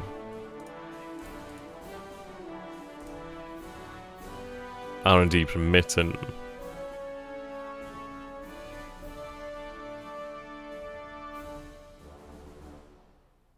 I have to ask, how do the Communist Chinese work? To be honest, I don't know if they do. I don't know if it's one of these things of they're there, but I mean, these are all nationalists. I don't know if they'll later become communist forces. I'm honestly not entirely sure, to be honest. I really don't know anything of the Communist Chinese forces in the game and how they work. Not a damn clue on that one. Just curious, ever consider leaving Singapore besieged and grab Palembang first? Well, we could. It's just one of these things of, if I take the forces away from Singapore, it'll take considerably longer. I think we can take Singapore. It's just going to be a question of actually just taking down the airfield. He does have a fair amount of bombers. His bomber numbers have decreased. His fighter numbers have increased, so which is rather interesting. Or maybe potentially our detection has just spotted them. I think it's just going to take some time. I think once we actually do grab the additional air bases, then we can start to bomb Singapore. That's what I want to do, really, is have closer air bases. Base my KA-21, or... well, yeah, the 21s, or the 20... was it 21 2As or something. I can't remember. Or the 22As. Can't remember what the KI-21 2A Sally. Yeah. Those would be nice. I'd consider actually moving the squadrons from Port Arthur down here, actually. To take about 3 days or so. Probably 2 to 3 days. For them actually to arrive in the area, give or take. But it could be handy. Yeah. I mean, this is it. Had Mersing fallen, then things would have been different. But the fact is, he's moved 15,000 troops here, give or take. I mean, those are some big numbers. I'd imagine we'll probably see a deliberate attack or a shock attack here. Whether we can actually fend it off, I doubt it, to be honest. But, so be it. It has taken all these forces out of position, so ideally we use that to actually our advantage. As far as I can tell, there's not many forces down here. I don't even know where these forces are, probably because we've lost detection over them. But we just need to speed down here to Singapore. I mean, once we reach Johor Bahru, I mean, the interesting thing is, he does have 14,000 troops over here. It seems like he's wanted to base all of his troops over this way, which, okay, fine. But, yeah, you don't really want all your troops in one place, really. Looks like he's really pushed his mind south. I think it'll be a cakewalk on the way south, actually. Yeah, they were. I mean, that was before we really learned about the, well, use threat tolerance. Had we used threat tolerance, I think things would have been significantly different. I think I rushed things a little bit too fast, sorry. Well, then again, if I was going to go with Mersing, I should have done it at the start rather than a couple of days later. But hey, we learned. We learned from those mistakes. See, Fiji's not going to be the same. Fiji is going to be an operation that is going to be planned out. We'll take our time. We'll build up our strength to an overwhelming degree and come down on him like a ton of bricks. And the thing is, Mersing was basically the practice for this. The lessons learned from Mersing will be applied here. Yes. Try to unload those supplies if you can. That'd be great. It's only 1,000 tons of supplies, it's not a huge amount to lose, but obviously we don't lose any. But Survive should fall. Will it fall survive? We'll have that base there, we'll see how to use it. Canton is the island I'm worried about. But I don't think he'll have anything quite so soon. He might be sending forces from Pearl, he might be sending forces from elsewhere. I think the one I'm worried about is potentially if he bombards here. Do you think you've already advertised your intent for Fiji? Well, that is the question, isn't it? That is the question. I think obviously he suspects something. He may think that we might be just trying to pull off another Canton, basically, where we swoop in, swoop out. But I don't know. I think he'd imagined Fiji to be threatened. I think the amount of submarines would probably give him some indication that something major is going on here. Yeah. I mean, this is it. Canton's fallen. Survive falls. It's probably a big red flag there. I think at least with us wait until the 30th of December. We'll be able to build up our reconnaissance in the area. We'll obviously keep the submarines running in the area. Potentially even send further submarines to this spot. It's going to give him some time to prepare, but the thing is, it doesn't really matter what he does at this point. He's not going to be able to build up a sufficient force to stop us. Especially once Kiributai is replenished with additional aircraft, fuel, munitions. We'll obviously have a large amount of surface ships to actually rely upon. The thing is, he could even try and take surface ships from Pearl, but I'd be honestly happy if he did. I mean, that'd be genuinely fun. Imagine if he brought his battleships all the way down from Pearl, somehow avoiding the submarines, arriving down here to then be sunk at sea by the B-5 and 2Ks. That'd be hilarious. But I think it's one of these things of, I don't know, it's hard to describe, because the thing is, if he ups the actual stakes, he's never going to be able to match us. Yeah. I just think we have to take things slow. Yeah, don't forget to supply otherwise your forward SS base and fuel your construction. Definitely. What we'll do is... Actually, I was going to unload... Ah, no, here we go, yep. So we've got the tanker moving down here. As well as another submarine tender, Rio de Janeiro, moving there. I need to divert some additional cargo, to be honest.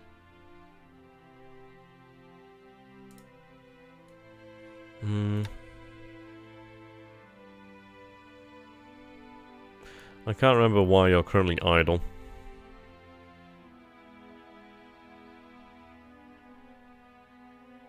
I think it was potentially carry the tanks, perhaps?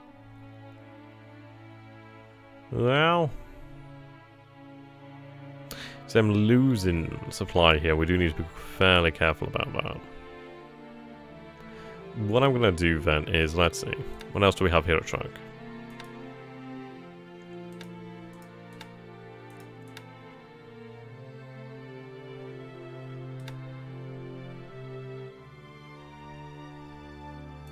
If pressed into a fast transport capacity. Well, the Osaka Maroon, she's already out though. 300 tons, that's fuck all. But you could actually carry troops, which is nice. 350 capacity is not bad. And what could he rush the islands? More infantry? Potentially more infantry, potentially, I don't know, this is a thing. It's like, where is he going to draw these troops from? He's not going to have a huge amount of troops here. Might want a continuous supply to truck from the home island. We already have one for truck, actually. Let's see. Got that one down, but I'm sure we have one for truck too. I might have actually altered its direction. Well, truck for the most part at the moment is okay. They have 113,000 tons of fuel. There. 113,000 tons of supply. They have 204,000. Yeah, 113,591 units of fuel. 204,168 units of fuel. Supplies and fuel. I'm sorry, I'm just getting a bit tired at this moment. Oh dear. Yes.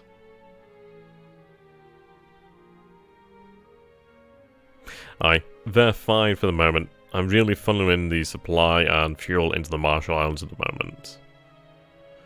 But I think with that... Check the weather. Clear skies, partly cloudy.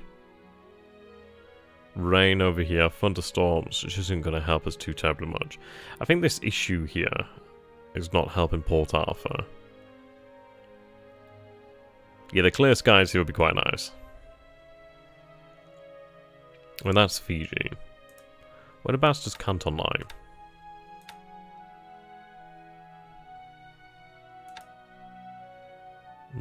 Potentially... I can't tell, actually. 1 second. Yeah, okay, so they lie within Fiji. Within Fiji's zone. So the weather... Yeah. Not too far south. Well, a little bit further north, and obviously they would have the clear weather prediction. But this is going to work out fine for our G3s over here. Okay. Rain. Partly cloudy, it seems. Oi. Okay.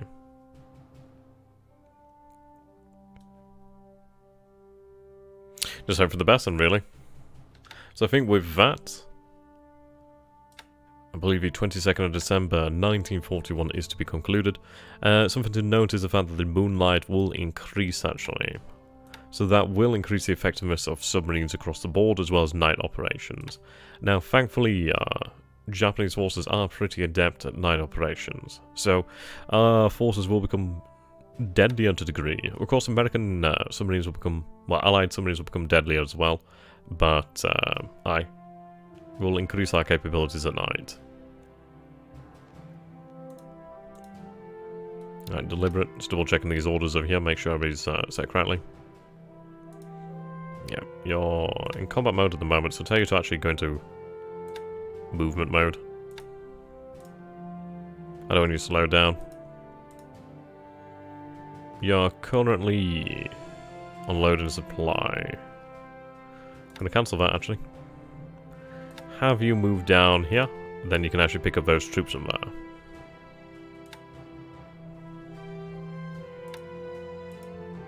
Righto.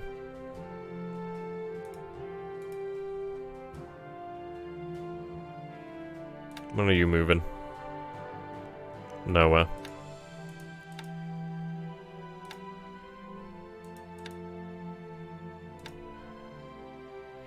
Right, 40th division has arrived. 6 divisions arrived. I could send a division here to aid these troops. But then again, we do have 3 divisions moving here from the south. I think what I'll do is have these forces remain in place. I mean, that is the 30th division as well as the 58th, which brings us to 534. I guess I could send an additional division just in case. I'll send the 40th division. So the 40th division will reinforce these men here. It's not too far. It does put him off actually launching a attack here. Right, where are you marching? 8945. 8945, so yeah, we'll engage those forces. You're marching to Suchao. We'll have the bombers hit here then, that's good.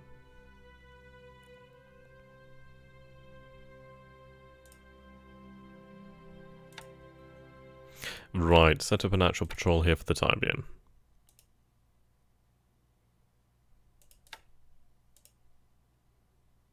Just in case. Then we'll actually have you merge with the actual task force over here. 41,000 tons. 43,000 tons here. We have our surface raid defensive force over here. What can I? Right.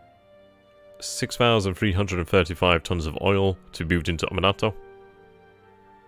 Unloading 47,000 tons here. Unloading 72,000 tons here. I say 72,000 tons, that's actually the tonnage of a transport fleet. So 4,000 tons there, I should say.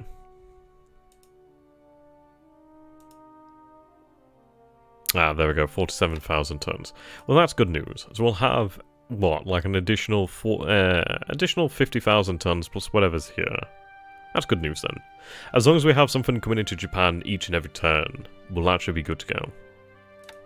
We just need to actually beat the usage. They're doing alright, actually. The thing is, we've not had to actually test them as of yet. We'll have these patrol boats converted. Well, obviously they'll be finished up. We take a look at ships under repair. So we have here currently quite a few. Yeah, these bad boys are all going to be converted. The Akakazi is going to take another 17 days. Can I have her as a priority? Does that make a difference? Nah. 17 days it is then. Double check this. I think I did have something. Right. Ominato KUS. Right, so these are A5M4 Claws. Currently on training. What I'm going to do here then is assign them a veteran. Ah, can I not do that yet? Right, seems I can't yet do that.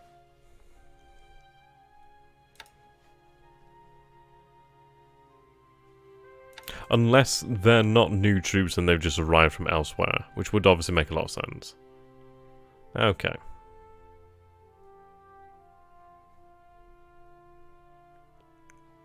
I know I have some extra sub-chasers over here, so I'll organize them the next day. Okay, so I think we'll call it here then. I think that's everything gone over and double checked. I think we're alright there. We do of course have these forces here. Actually would be a good idea to send them out.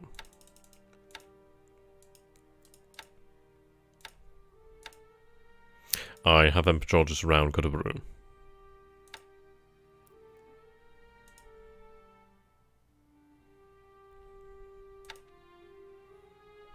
These guys can stay.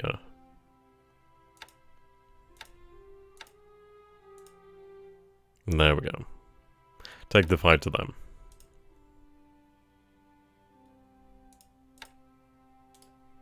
There we go.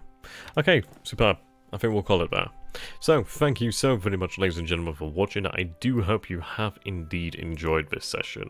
And I'm looking forward to the next turn, actually. Ideally, we'll see that rather quickly. Don't know really what the turnover is going to be. I'd imagine 2 days, give or take. If we're lucky, we might even see it in less. But until next time, thank you so very much for watching. I am looking forward to seeing you in the future. Goodbye for now, ladies and gentlemen. Until next time.